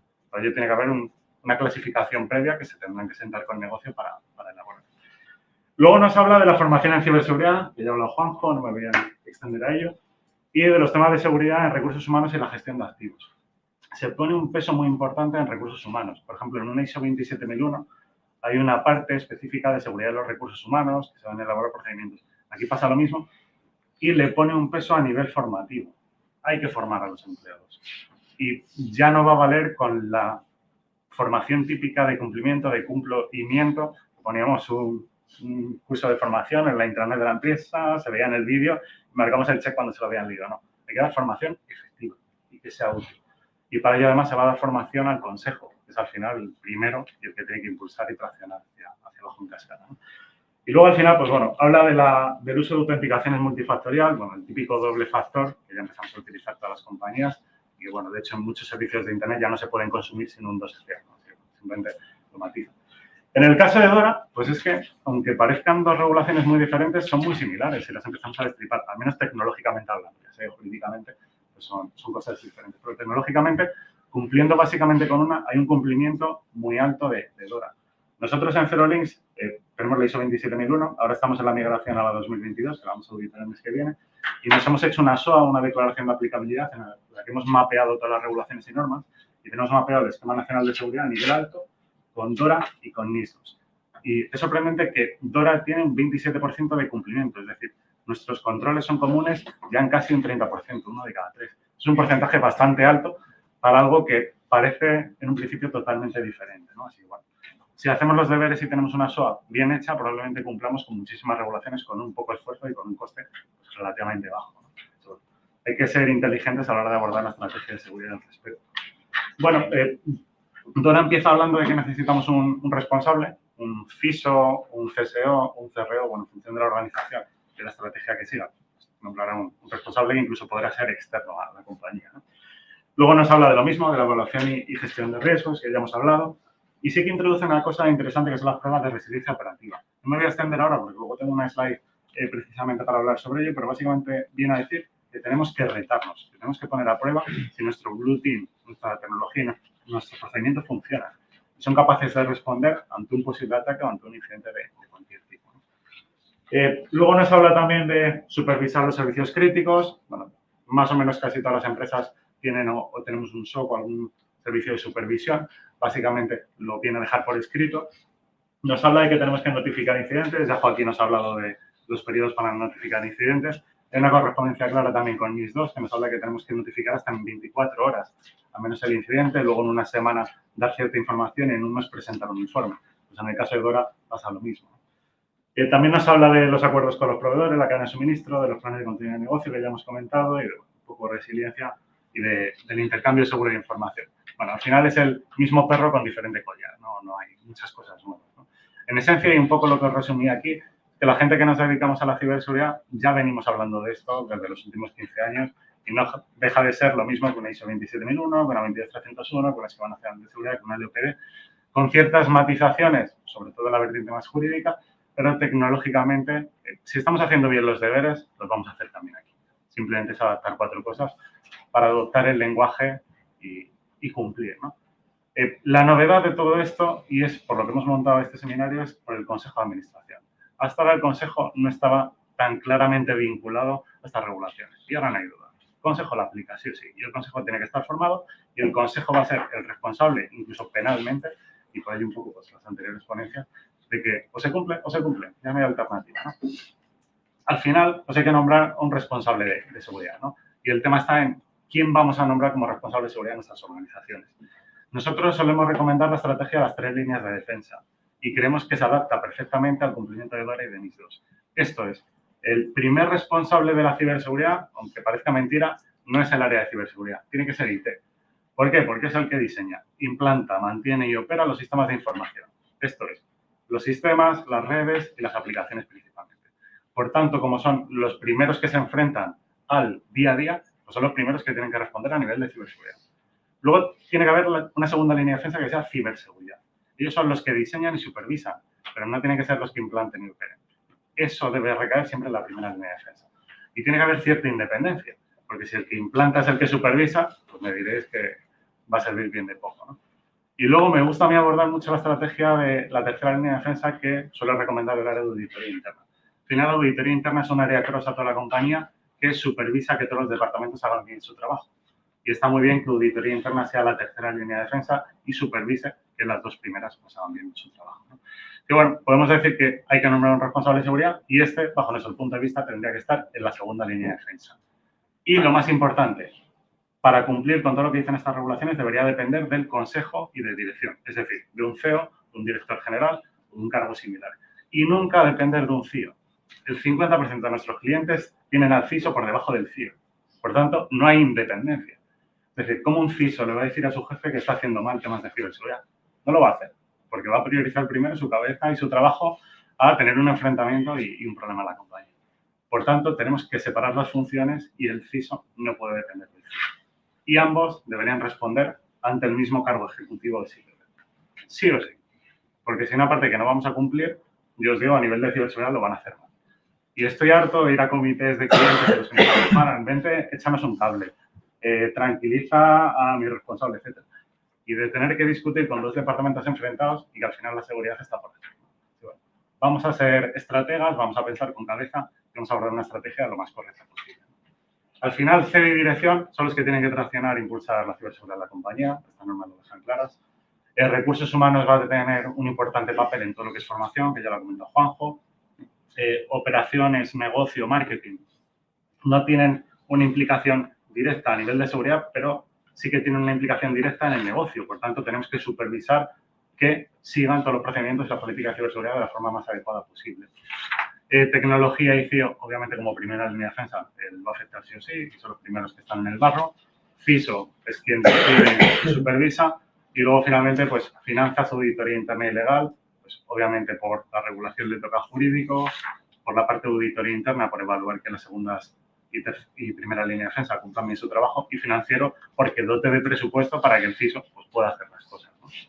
Nosotros, egoístamente, solemos dar mucha formación a la alta dirección porque eso nos ayuda a que luego inviertan en el CISO y el CISO invierta en nosotros. Al final, como consultora de ciberseguridad, pues vivimos ahí, ¿no? Pero funciona muy bien, porque uno de los grandes problemas es que la alta dirección no está concienciada.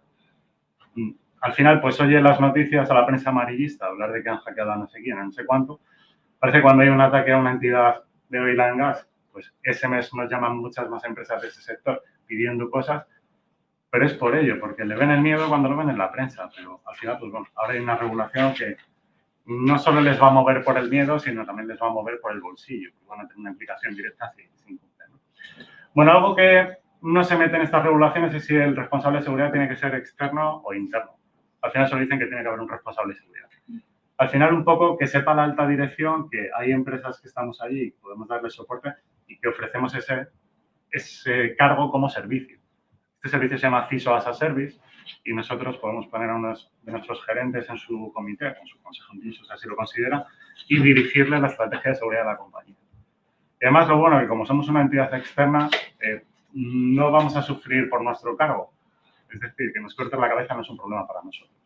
Así que le vamos a decir la verdad, sin titubeos, y luego ellos decidirán pues, qué hacen o dejan de hacer, ¿no? De hecho, empresas como nosotros damos este servicio integral llave en mano.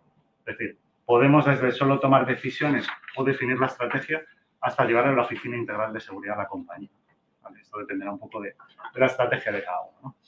Algo de lo que se ha hablado ya mucho es de la cadena de suministro y de cómo se debe incorporar la ciberseguridad. Nosotros nos gusta abordar una estrategia basada en dos fases.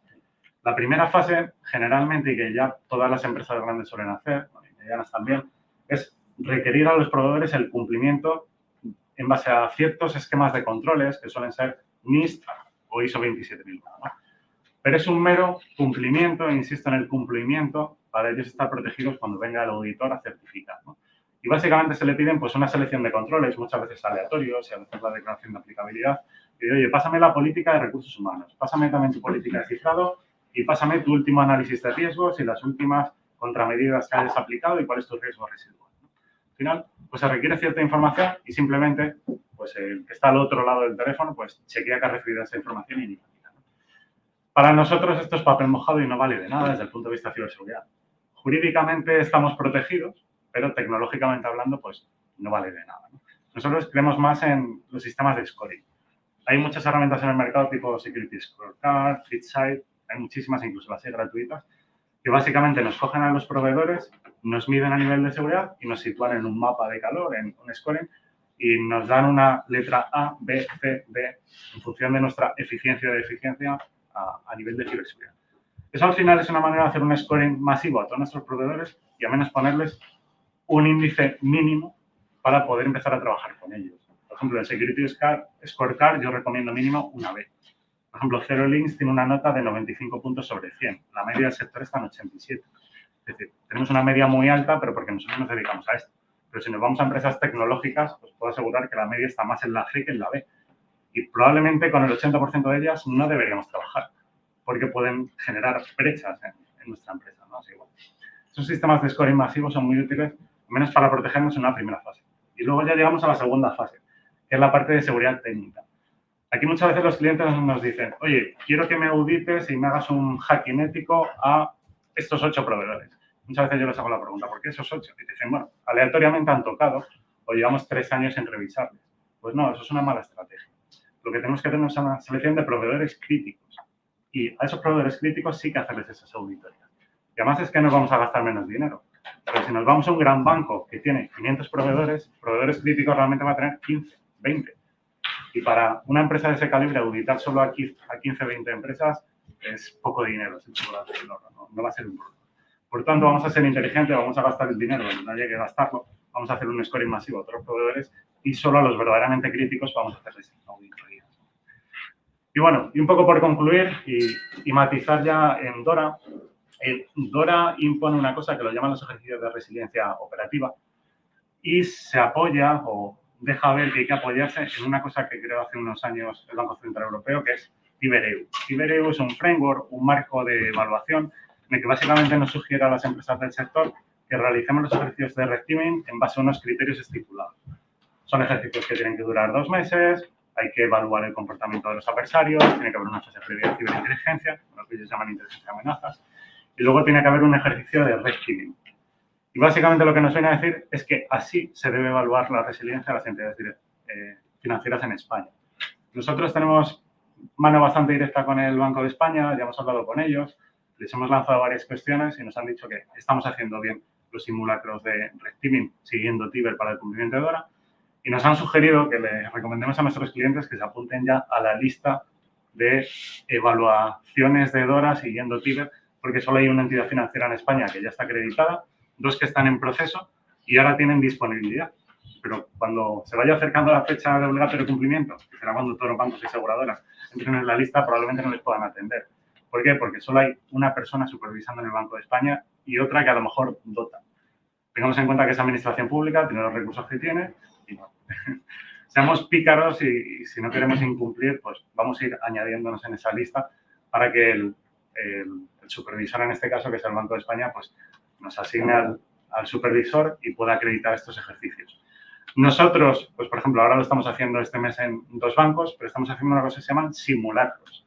El simulacro no tiene ninguna validez ni para el Banco de España ni para el Banco Central Europeo. Esto es una previa, como una preauditoría para cuando venga el auditor de una 27001, pues es una preauditoría, un presimulacro para el simulacro real. Y al final, pues bueno, viene a decir que tiene que haber un equipo atacante y un equipo defensor. El equipo defensor será la propia empresa, el Blue Team, que al final va a ser pues, el equipo que implanta, opera, mantiene y supervisa internamente la seguridad. Y luego tiene que haber un Red Team, que generalmente seremos una empresa externa, que seremos los atacantes. Nosotros lo que vamos a hacer es simular los TTPs, las tácticas, técnicas y procedimientos que siguen los delincuentes para simular un ataque lo más realista posible de la entidad financiera. Y luego, pues junto al Blue Team, en lo que se denomina parte del team, pues posteriormente veremos lecciones aprendidas y haremos planes de recomendación y mejora. Y luego está el White Team, que es una figura en la que a mi ver debería haber alguien del comité de dirección, que es una figura de supervisión. Básicamente, cuando nosotros atacamos un banco, lo hacemos sin ninguna regla y en cualquier momento del día y del año. Y esto puede implicar que se caiga alguna infraestructura crítica para el banco y se pierda la operatividad. Por tanto, tiene que haber alguien en la alta dirección en el comité que sepa que se está haciendo ese ejercicio para que pueda aplicar el botón rojo y parar todas las pruebas. Básicamente, eso afecta al negocio, ¿no? Bueno, para eso está diseñado el team. Y yo creo que como un repaso general a todo está bastante bien. Luego, si queréis en el debate, pues... Muy bien, sí, señor. Está muy bien. Las empresas tienen que empezar a hacer pruebas. No queda otra que apliquen pruebas de red para que se compruebe la robustez de sus defensas. Y con este repaso, y por si fallan las defensas, nos quedan los seguros. Nos quedan los seguros. Y va a hablarnos una experta en seguros con un bagaje tremendo, que es Isabel Casares. Isabel Casares, San José Martí, con una sólida formación como economista y actuario de seguros, lleva más de 34 años asesorando en evaluación, gestión y control de riesgos y seguros a empresas nacionales e internacionales. Es fundadora y socio honorífico de la Asociación Iberoamericana de Gestión de Riesgos y Seguros, la IGRIS, equivalente a la española, AGERS. Es secretaria general de Organización de Consultores de Pensiones, COPEN, y senior advisor de Alcora, del grupo Pearson. Reconocida ponente en congresos internacionales y profesora en cursos y máster en prestigiosas escuelas de negocio y universidades. Isabel se dedica a formar y asesorar a los alumnos en la gestión y control de riesgos en distintas entidades, tanto compañías de seguros, entidades financieras o bien en organismos de supervisión. Además, es autora de varios libros y numerosos artículos técnicos, tanto de seguros como de gestión de riesgos empresariales. Y hoy nos va a hablar de qué tienen que hacer las empresas para que la parte de seguros también estén tranquilas. Isabel. Muchísimas gracias, Manuel. Bueno, muchas gracias por contar conmigo en esta jornada y a todos por estar aquí. Bueno, lo hemos estado viendo a lo largo de la mañana, todo lo que es la parte que la norma de alguna forma obliga a, en este caso, Consejo de Administración, por lo que es la parte de gestión, la parte de conocimientos, esa formación continua y esos procesos que tenemos que seguir. Realmente en esta parte es parte más del proceso de implementación de la gestión de riesgos y seguros en las organizaciones. Hemos visto el entorno de qué tipo de empresa, qué exigencias, qué regulaciones tenemos, esa identificación de los riesgos a todos los niveles, tanto riesgos operacionales como riesgos estratégicos, reputacionales, esa pérdida o poner en riesgo la imagen de nuestras organizaciones. Y la parte, como hemos visto ahora, que nos lo comentaba también Juan Antonio, toda esa parte de evaluación. ¿Qué es lo que abarcamos o qué es lo que pretendemos ahora con esta fase, con esta parte de la parte de seguros? Como sabéis, dentro de lo que es el entorno, dentro de lo que es la parte de identificación y evaluación de los riesgos, al analizar los controles, ese nivel de madurez, cuánto de controlado tenemos la empresa, o tenemos un riesgo residual, y ahí es donde entra nuestra parte de estrategia, esa parte de toma de decisiones por parte de las organizaciones o de los consejos de administración, en el cual tengo que decidir si quiero, con ese apetito al riesgo que comentábamos, asumir el riesgo, si tengo que eliminarlo porque es un riesgo que no quiero tener en mi organización, si puedo transferirlo, que comentamos en la parte de transferencia, que no quiere decir que no lo vaya a controlar, sino que realmente una vez puesto el control con las medidas que yo tengo dentro de las organizaciones y teniendo conocimiento de todo ese proceso dentro de la organización, decido transferir las consecuencias económicas. Por eso no es un control, sino que es una transferencia del riesgo a una entidad aseguradora, en este caso, que es la que cubre el perjuicio económico.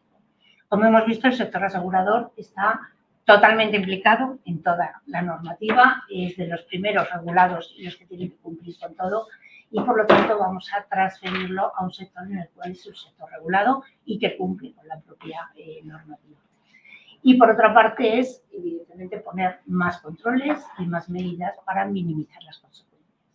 Lo hemos comentado con el tema de bueno, pues esa evaluación de las distintas técnicas, tener en cuenta que en la gestión, proceso de gestión y control de riesgos de las organizaciones, contamos con la ISO 31010, que tenemos 40 técnicas cualitativas y cuantitativas para evaluación de los riesgos, y con eso nos permite bueno, pues estresar la empresa. Ese test de estrés, de poner la empresa en la peor de las situaciones. ¿Por qué? Porque si soy capaz de controlar lo peor que me puede ocurrir con una organización, como pueden ser los casos que hemos visto de hackeos o situaciones de que ponemos en peligro toda la organización, es mucho más fácil ver que tenemos controlado cualquier situación que fuera inferior. ¿Por qué? Porque el riesgo que nosotros tenemos no queremos trasladarlo al sector asegurador y que quiebre el sector asegurador, obviamente, sino que tenemos que tener un control sobre ello y trasladar lo que es la consecuencia económica a unas empresas que son el sector asegurador especializados justo en la afectación de eso. Por eso en esta parte que planteo que el Consejo de Administración, el Consejo Directivo, tiene que proteger su patrimonio personal, nos viene muy de la mano de este tipo de seguros que vamos a ver, de ciberriesgos y seguros de D&O. ¿Por qué? Porque ponemos en peligro tanto la empresa como nuestro propio patrimonio. No nos olvidemos, y lo ha comentado Alejandra en su exposición, de que el Consejo de Administración actúa de una forma personal, con nombres y apellidos, y responde de una forma personal. Por lo tanto, el sector asegurador, al estar también regulado, está constantemente actualizado, en movimiento y cambiando constantemente los seguros y actualizándose a las nuevas necesidades. De hecho, ya ha habido cambios con respecto a la normativa que estamos analizando y, por lo tanto, bueno, pues no nos van a dejar desfasados en esa línea, pero de una forma controlada, de una forma que nuestro nivel de madurez, esas técnicas que utilizamos para evaluar y para medir en qué situación están las empresas antes de tomar la decisión de si aceptamos o no, evidentemente, esas coberturas de seguros, me va a permitir dar esa seguridad razonable, hemos hecho una auditoría, de que lo que estamos haciendo lo estamos haciendo con la mejor de las intenciones y la mejor de las medidas. Lo comentábamos al principio, antes de la jornada, que hay muchos consejos de administración, muchos miembros de los consejos de administración que son puros accionistas, son dueños, son parte de la empresa, pero no tienen conocimiento específico de la propia actividad del negocio en el cual es directivo. Por eso es por lo que el regulador cada vez más exige esa formación continua, esa cultura empresarial de lo que son los riesgos, en este caso los seguros, para los miembros del Consejo de Administración. ¿Por qué? Porque tengo que tomar decisiones de algo que tengo que conocer. No puedo tomar decisiones porque pongo la firma y decido sobre ello. Por eso es muy importante que se entienda que queremos proteger a la empresa, pero también queremos proteger el propio patrimonio individual de cada uno. Aquí no vamos a entrar en ellas, pero cuando entramos en cualquier empresa para la implementación y para el asesoramiento, lo que entendemos es, bueno, pues empezamos a dar esa parte de formación continua, esa cultura. ¿Qué preguntas o qué es lo que tenemos que plantear a los miembros del Consejo de Administración para que entiendan el valor añadido que les va a reportar todo el trabajo que se está haciendo, porque no deja de ser un proceso continuo, y el ir inculcándoles esa cultura de lo que realmente están viviendo, independientemente de que sea en IT, de que sea en riesgos operacionales, la residencia operativa, que ha salido en muchos sectores, cualquier riesgo de los 422 riesgos que puede tener una organización. ¿Por qué? Porque si soy capaz de entender cuánto de control tengo, aunque sea muy pequeño, soy capaz de mejorar. Mientras que si pienso que todo está bien, que no hay ningún problema porque tengo desconocimiento de ello, llega un momento en que no soy capaz de poner medidas para algo que pienso que no puedo. Por lo tanto, esto sería como el esquema sencillo, porque son 10 preguntas, no podemos agobiarles, tampoco lo aconsejo con muchas, pero sí lo suficiente para conseguir trasladarle lo que queremos trasladar, que es esa cultura empresarial, esa resiliencia operativa, y que a la vez ellos nos respondan como, bueno, pues con los conocimientos que ellos tienen para ello. A partir de aquí, que es ese perfil de riesgo, ese apetito a riesgo, ya podemos trabajar. Si no conocemos cuál es la situación y cuál es el nivel que tienen, nos es mucho más difícil porque lo haríamos más teórico, no lo haríamos específico para las organizaciones. Para ello entramos ya específicamente con los seguros. En este caso, dentro de todas las posibilidades de transferencia a través de pólizas de seguros, lo hemos querido encauzar a lo que es la parte de ciberriesgos y lo que es la parte de los directivos y altos cargos. ¿Por qué? Porque lo mismo, si yo ya conozco cuáles son los riesgos que tiene mi organización y no son las mismas pólizas para todos, aunque aparentemente la modalidad es la misma, cada actividad, por número de empleados, por volumen de negocio, por la propia actividad que realiza, tiene adaptada las propias pólizas. Ciberriesgos que vamos a comentar, lo hemos vivido muchísimas empresas en el periodo que hemos tenido de confinamiento y todos estos 3 últimos años han sido hackeadas, muchas conocidas, otras ni siquiera se sabe, pero también lo han sido. En las auditorías lo vemos mucho cuando ha habido hackeos. Pero realmente lo que tenemos que analizar, lo que tenemos que ver, y por eso contratamos y transferimos esos riesgos, ¿qué me asegura? Es decir, es un mapeo.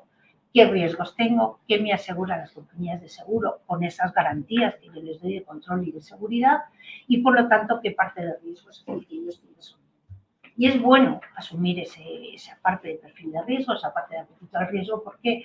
Porque si soy capaz de no trasladar el 100% y saber que yo quiero que mi empresa no esté en peligro, evidentemente doy garantía, en este caso al sector asegurador, que es el que va a recibir las cosas.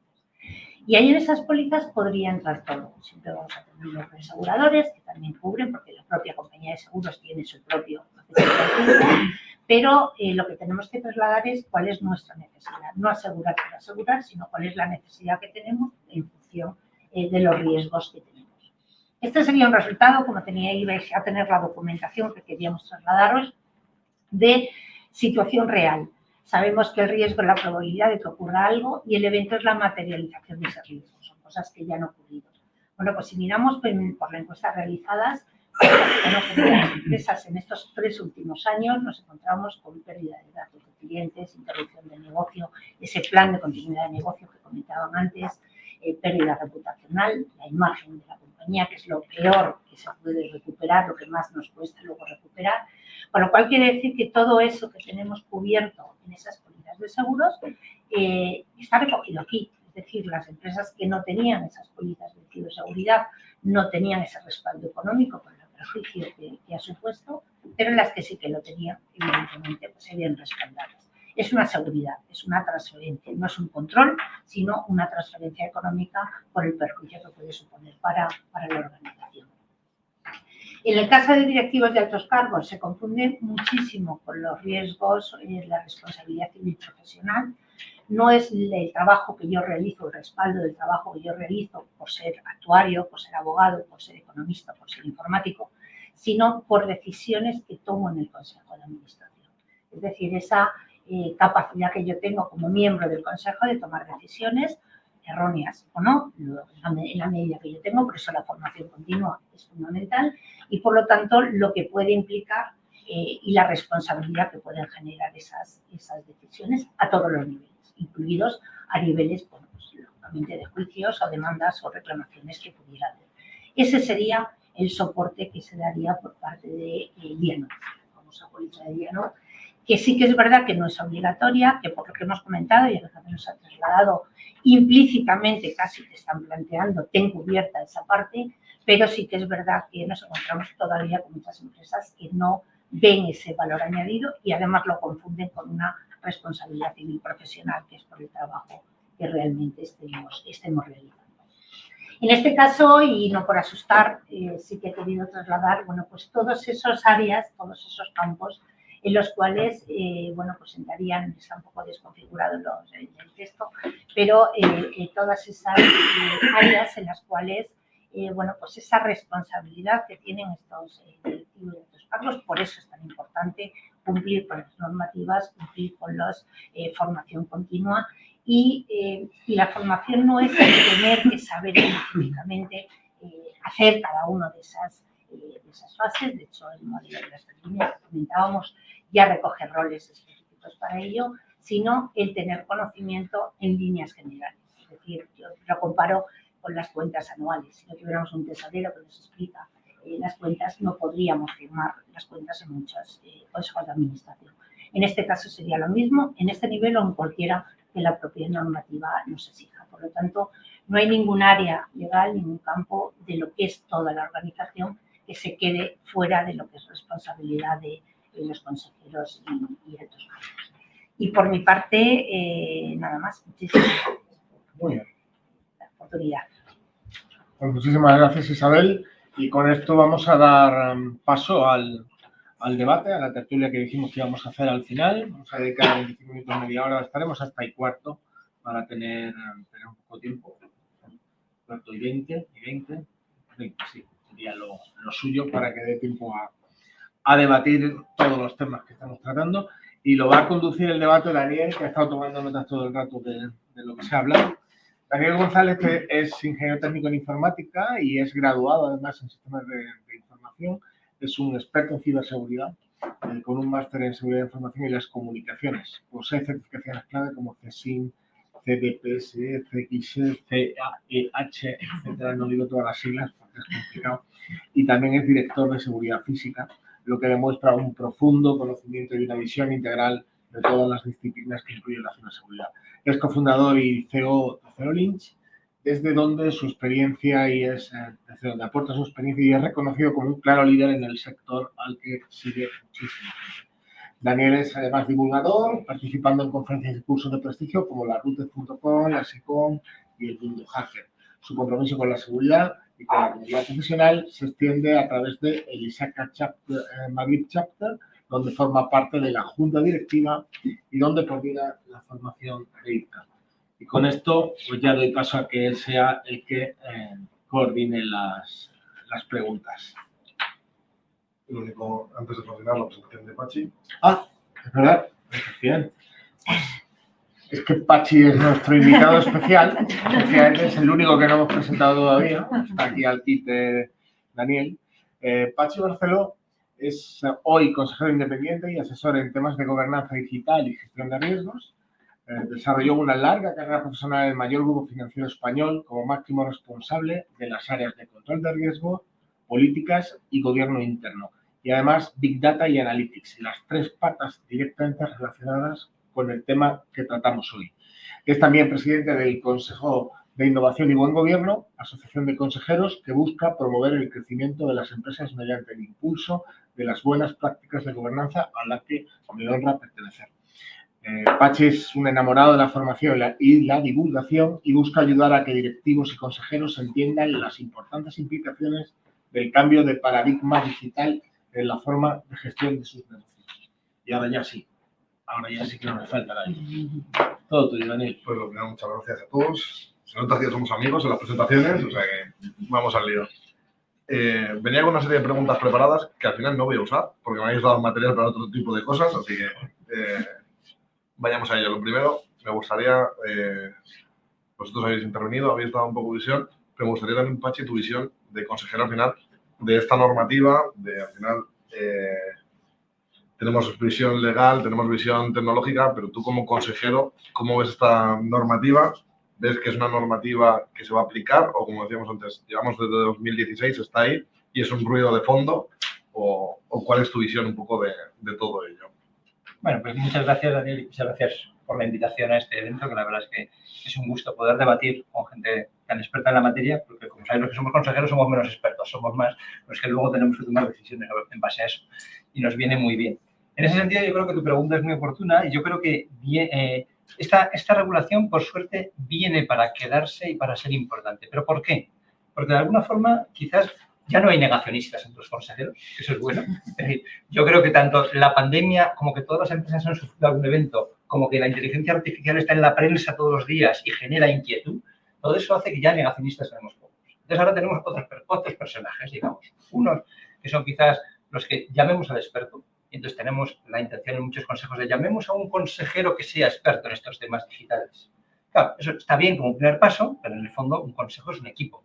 Por tanto, es una visión poliédrica lo que necesitamos y abordar estos temas requiere una visión de muchos aspectos. Tecnológico, por un lado, también cultural, también de los propios recursos humanos, también de finanzas, también legal, también de experiencia de cliente. Es decir, hay una visión muy amplia que hay que mejorar. Eso no es fácil. Con lo cual llegamos a los segundos tipos, que es quizás los que se ven como en esa caja de los magos, donde empiezan a atravesar espadas y dices, uy, y ya no sabes cómo ponerte para que no te dé ninguna de estas espadas, que son las diferentes legislaciones, y empiezas a tener un poco de miedo de cómo es esto. Por la esa formación, y eso es bueno, pero... Y luego digamos que hay una tercera parte, que tenemos la ventaja de que venimos del mundo financiero y del mundo de las finanzas, donde esto de la gestión de riesgos pues estaba en el ADN. Es verdad que tenemos además unos supervisores, en los seguros también, unos supervisores que nos han exigido que esto de la gestión de riesgos está en el frontispicio de toda la gestión del consejo. De hecho, la ley de sociedades anónimas ya lo dice, la responsabilidad del consejo es fundamentalmente la estrategia y la gestión, la supervisión. Y eso es gestión de riesgos. La ventaja es que hay muchas herramientas que ya se vienen utilizando en el día a día de otro tipo de riesgos que ahora lo que hay que hacer es llevarlas a este mundo. A mí me ha encantado oíros hablar de apetito de riesgo. Eso hace 5 años nadie hablaba de apetito de riesgo más que de la banca. Y sin embargo, definir qué riesgos estás dispuesto a soportar o no. Incluso más allá de eso, identificar el mapa de riesgos. ¿Qué riesgos hay? ¿Cómo los evalúas, los mides y cómo los mitigas? Y a partir de ahí, incluso tu malla de control, es decir, cuál es el tamaño del agujero máximo que quiero tener y en función de eso, cuánto le dedico al CISO y a otros entes para que me aseguren que no pasa nada por esa malla de control, además del tamaño que he definido. Esa es la clave. Entonces, instrumentos, por suerte, tenemos muchos y lo que hay que conseguir es, y lo decís muy bien, la lengua franca. Un lenguaje entre los directivos, los tecnólogos y los consejos que se entiendan. Porque quizás el problema aquí muchas veces es de entendimiento. De hecho, lo has dicho con apetito de riesgo, simplemente por ponerlo. En ciberseguridad sí que llevamos mucho tiempo hablando de apetito de riesgo, pero nuestro ruido al final se quedaba abajo y no nos llegaba. O sea, llevamos mucho tiempo hablando de nuestro apetito de riesgo, hasta dónde llegamos, y no entraba. Y es algo bueno que ya esté en todas partes, que no esté solo ahí. Y antes de hacer también una pregunta global, no sé si os ha pasado a vosotros, a mí, la intervención de Alejandra se me ha hecho corta y no sé si se ha quedado alguna cosilla en el tintero o algo que quieras añadir.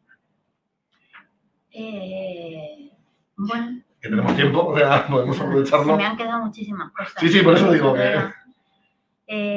bueno, a mí me parece muy importante transmitir la importancia, y perdonad que repita el mismo término, de transponer y adaptar, porque en el caso de las directivas es transponer, en el caso de los reglamentos es adaptar el ordenamiento interno a lo que impone el reglamento.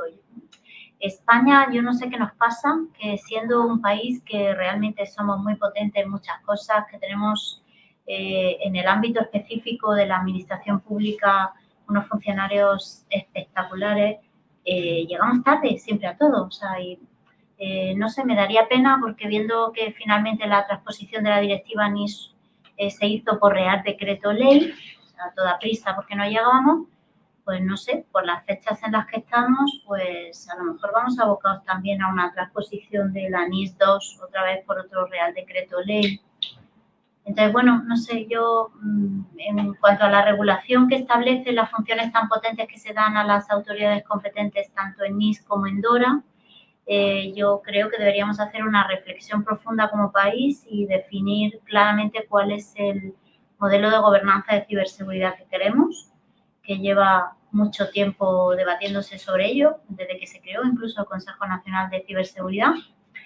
El Estado nunca se ha atrevido a dar el paso que, en mi opinión personal, sería el acertado, con independencia del gobierno del que hablemos, me da igual ni el anterior ni el actual, que para mí sería la creación de un órgano único, no sé qué forma jurídica, pero probablemente una agencia, una autoridad administrativa independiente, pero en cualquier caso dependiente de presidencia del gobierno. O sea, pasa un poco de manera parecida a lo que ha explicado Juan Antonio en lo que son las estructuras de empresas privadas, pues en la administración pasa igual. O sea, tienes que tener a alguien que coordine y alguien que dé unas directrices generales con carácter absolutamente transversal y que dependa de la cabeza, y la cabeza es la presidencia del gobierno. Entonces, aquí tenemos muchos actores con ámbitos competenciales estancos, que en ocasiones no son tan estancos, porque todo el mundo digital es absolutamente transversal, con lo cual entendemos y encontramos supuestos en los que se van entrecruzando competencias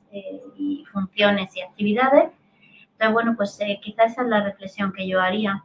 Es muy importante porque además, fijaros, dentro de las competencias y atribuciones que se dan a las autoridades competentes, hay algunas que son muy agresivas, desde poder entrar a hacer inspecciones in situ o telemáticas, a pedir datos, a entrar en sistemas de información. O sea, las personas que integren dentro de la administración pública esas autoridades competentes, y remarco lo de la administración pública, porque muchas de esas competencias de inspección y de supervisión están reservadas en nuestro ordenamiento jurídico a quien ostente la condición de autoridad, es decir, no podría ejercerla alguien que no sea funcionario público, ¿no?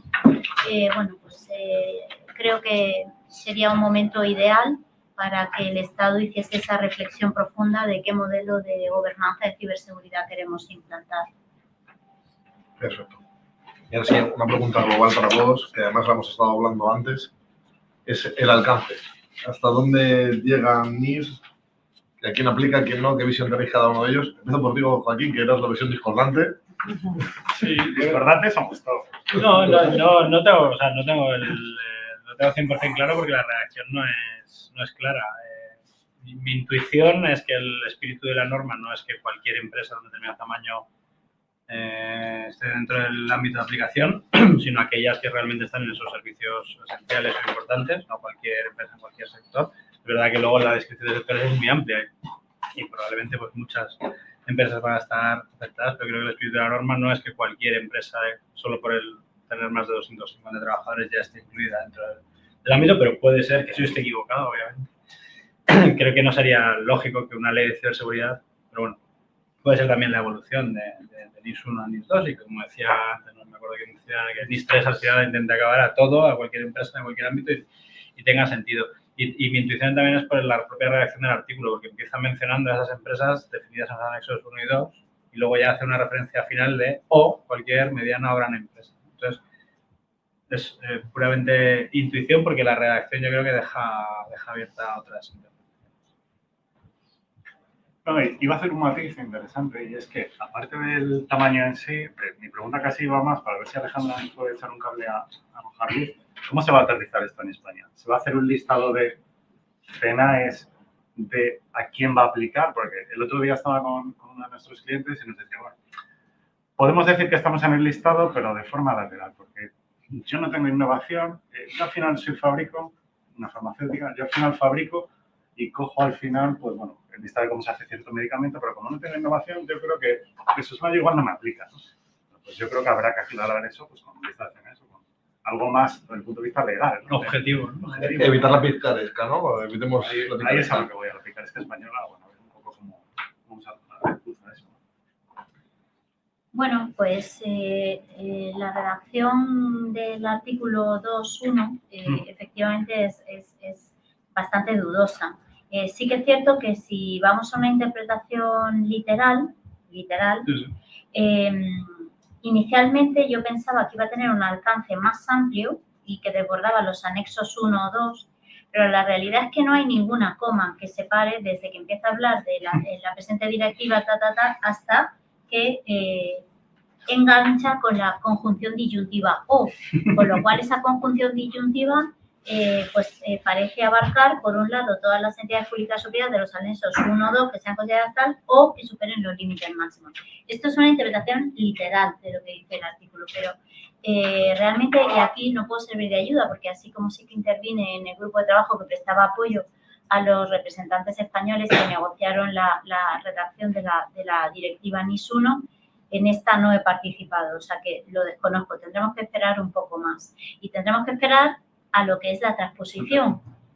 Sería deseable que si la norma de la Unión plantea ya estas dudas interpretativas, primero estuviésemos viendo cómo lo están haciendo el resto de países de la Unión y luego ver un poco las directrices que también se nos van dando desde el punto de vista práctico. Para eso están también el grupo de cooperación y la coordinación que hay entre las autoridades competentes de todos los estados de la Unión.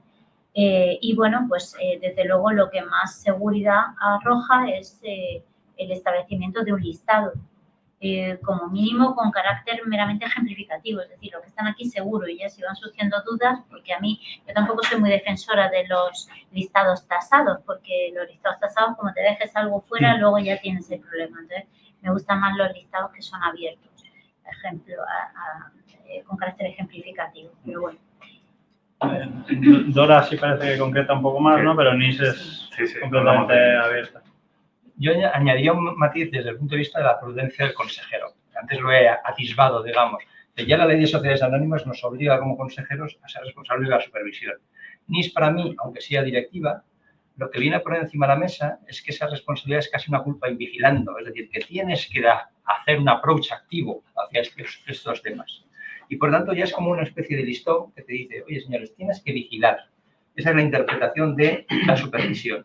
Y ese vigilar implica algo activo, que por cierto tienes otra normativa, incluso más de detalle, más allá de NIS, incluso que es Dora, que sirve de referencia. Por lo menos tienes que hacer esto en ese sector, lo tienes que hacer obligatoriamente, pero que sepas que es una especie de forma de entender el cómo vigilar. Y a lo mejor no tienes que llegar ahí si estás en otro tipo de empresa, pero debes preocuparte por lo que ahí dice, porque de alguna forma, si tú tienes que demostrar que has estado activo, tienes que por lo menos hacer cosas. No vale simplemente con decir sí me he formado.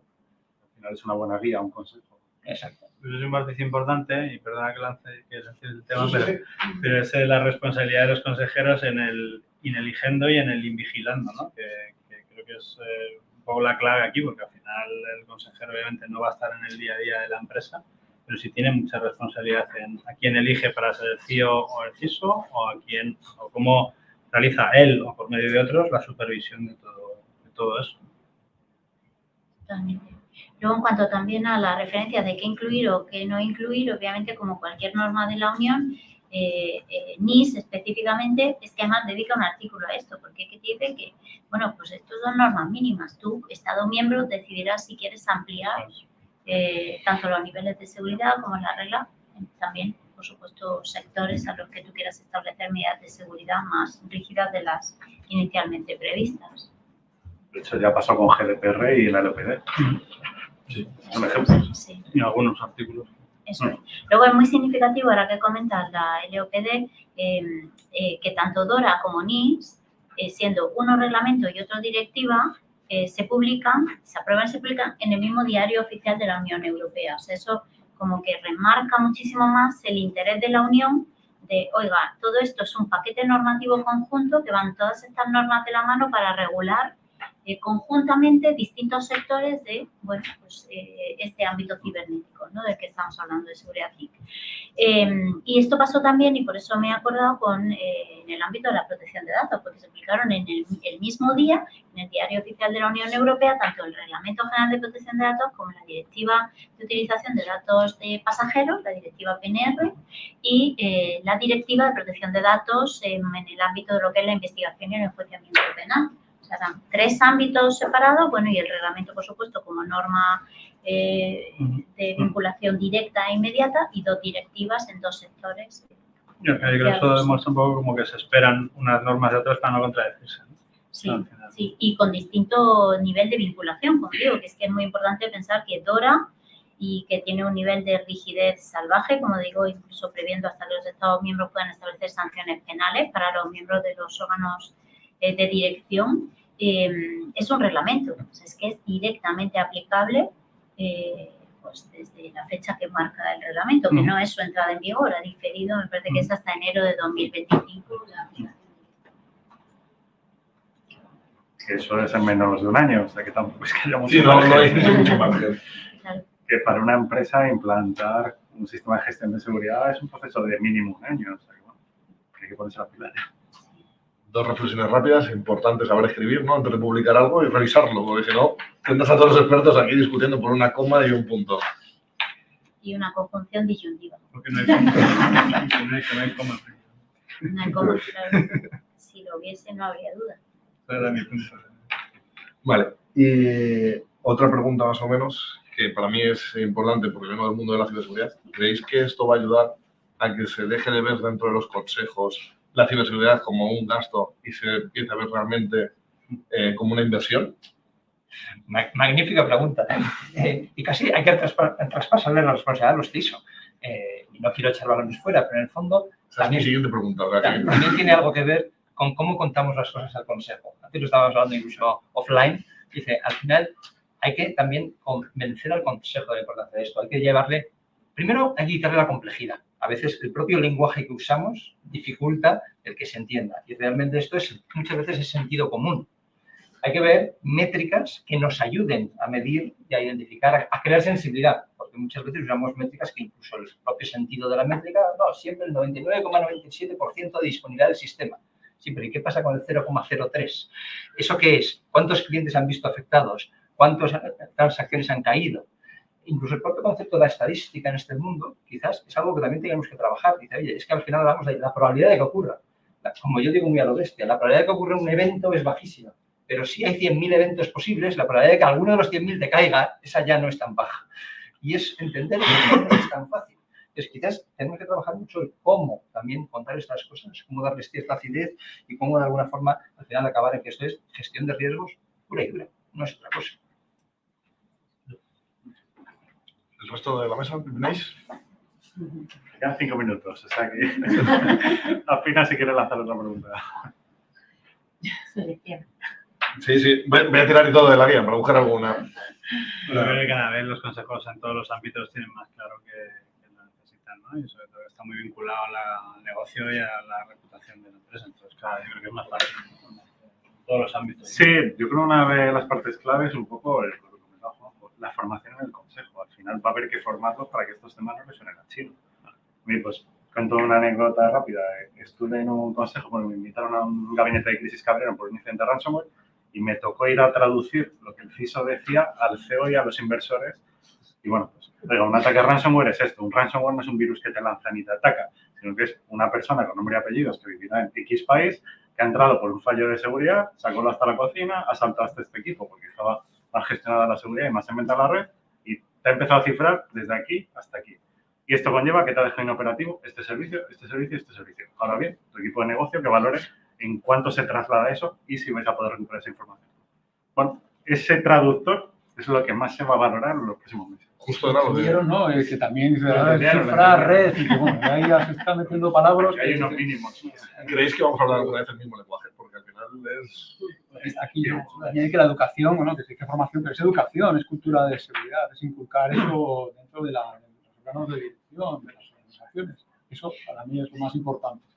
Ayudar al CISO a que sus jefes, sus directivos, le entiendan, ¿no? Y también ayudar al CISO para que se acerque al lenguaje de los directivos y a los directivos para que se acerquen, ¿no? Para que aproximar ambos mundos. Educación. Como en todo, ¿no? Como en toda la vida. La educación es muy importante. Como comentaba Pachi, hablabas de trasladar la responsabilidad al CISO. Eso para mí me parece un riesgo elevadísimo porque el 90% de las veces los CISOs al final están atados de manos. Comentábamos antes de que muchas veces depende de un CIO, jerárquicamente no están bien estructurados y lo considero un riesgo. De hecho, No sé si me... No. Como si me he dicho, las personas de conseguir presupuesto, en el sentido de sí. tienes que ser capaz de contar bien tu película para que convencerles de ello. Y esa sí que es una responsabilidad que tienen que asumir, aunque el consejo por sí tiene que formarse y entender lo que hay detrás. Que quieran escuchar, ¿no? El otro día tuvimos este debate internamente, Joaquín, Alejandro y yo, sobre la responsabilidad del CIE. Esa iba a ser la pregunta. No, por eso, precisamente, porque una cosa es la parte de la responsabilidad económica y otra cosa es si en alguna empresa se va a aprovechar esto para decir, no, si es que yo como consejero no soy responsable, esto se lo tiro a mi CISO. Eso es lo que hemos dicho al principio. Ese es el riesgo de, primero el CISO, pero evidentemente el CISO nunca puede ser responsable. De hecho, hemos hablado aquí de líneas de defensa y yo creo que esa es la primera clave. El primer responsable es el usuario que está con su ordenador haciendo su operativa normal. Y ese es el primero. Es más, es el primero que debe levantar la mano y políticas de escalado también son muy importantes. Oiga, aquí ha ocurrido algo o me da miedo algo. Y eso, la única forma de que se entere el pobre CISO es que alguien lo comunique. Si no, se entera cuando ya ha pasado. Y, por tanto, el CISO no es responsable. El CISO lo que sí es responsable es, evidentemente, de establecer un marco de control que convenza al Consejo de que eso es suficiente para la tolerancia de riesgo que tiene. Y él es el que tiene que proponer ese marco de control y tiene que proponer todas las medidas y convencerles de que vale la pena, como decíamos antes, de que es que, si no, lo que nos puede ocurrir es de tal impacto que lo demás va a importar poco. Eso es lo que a veces no nos damos cuenta. Es que si ocurre algo de este estilo, da lo mismo que el negocio sea bueno. Pero es que nos han robado todos los clientes. Ha desaparecido la información. ¿Qué hacemos? Al final el CISO no deja de ser un empleado. La responsabilidad que tiene un empleado, pues como mucho que va a ser que se le despida y se le indemnice con nada, con 0 euros. Pero nada más allá. O sea, al final la responsabilidad es del administrador de la sociedad, de lo que toque.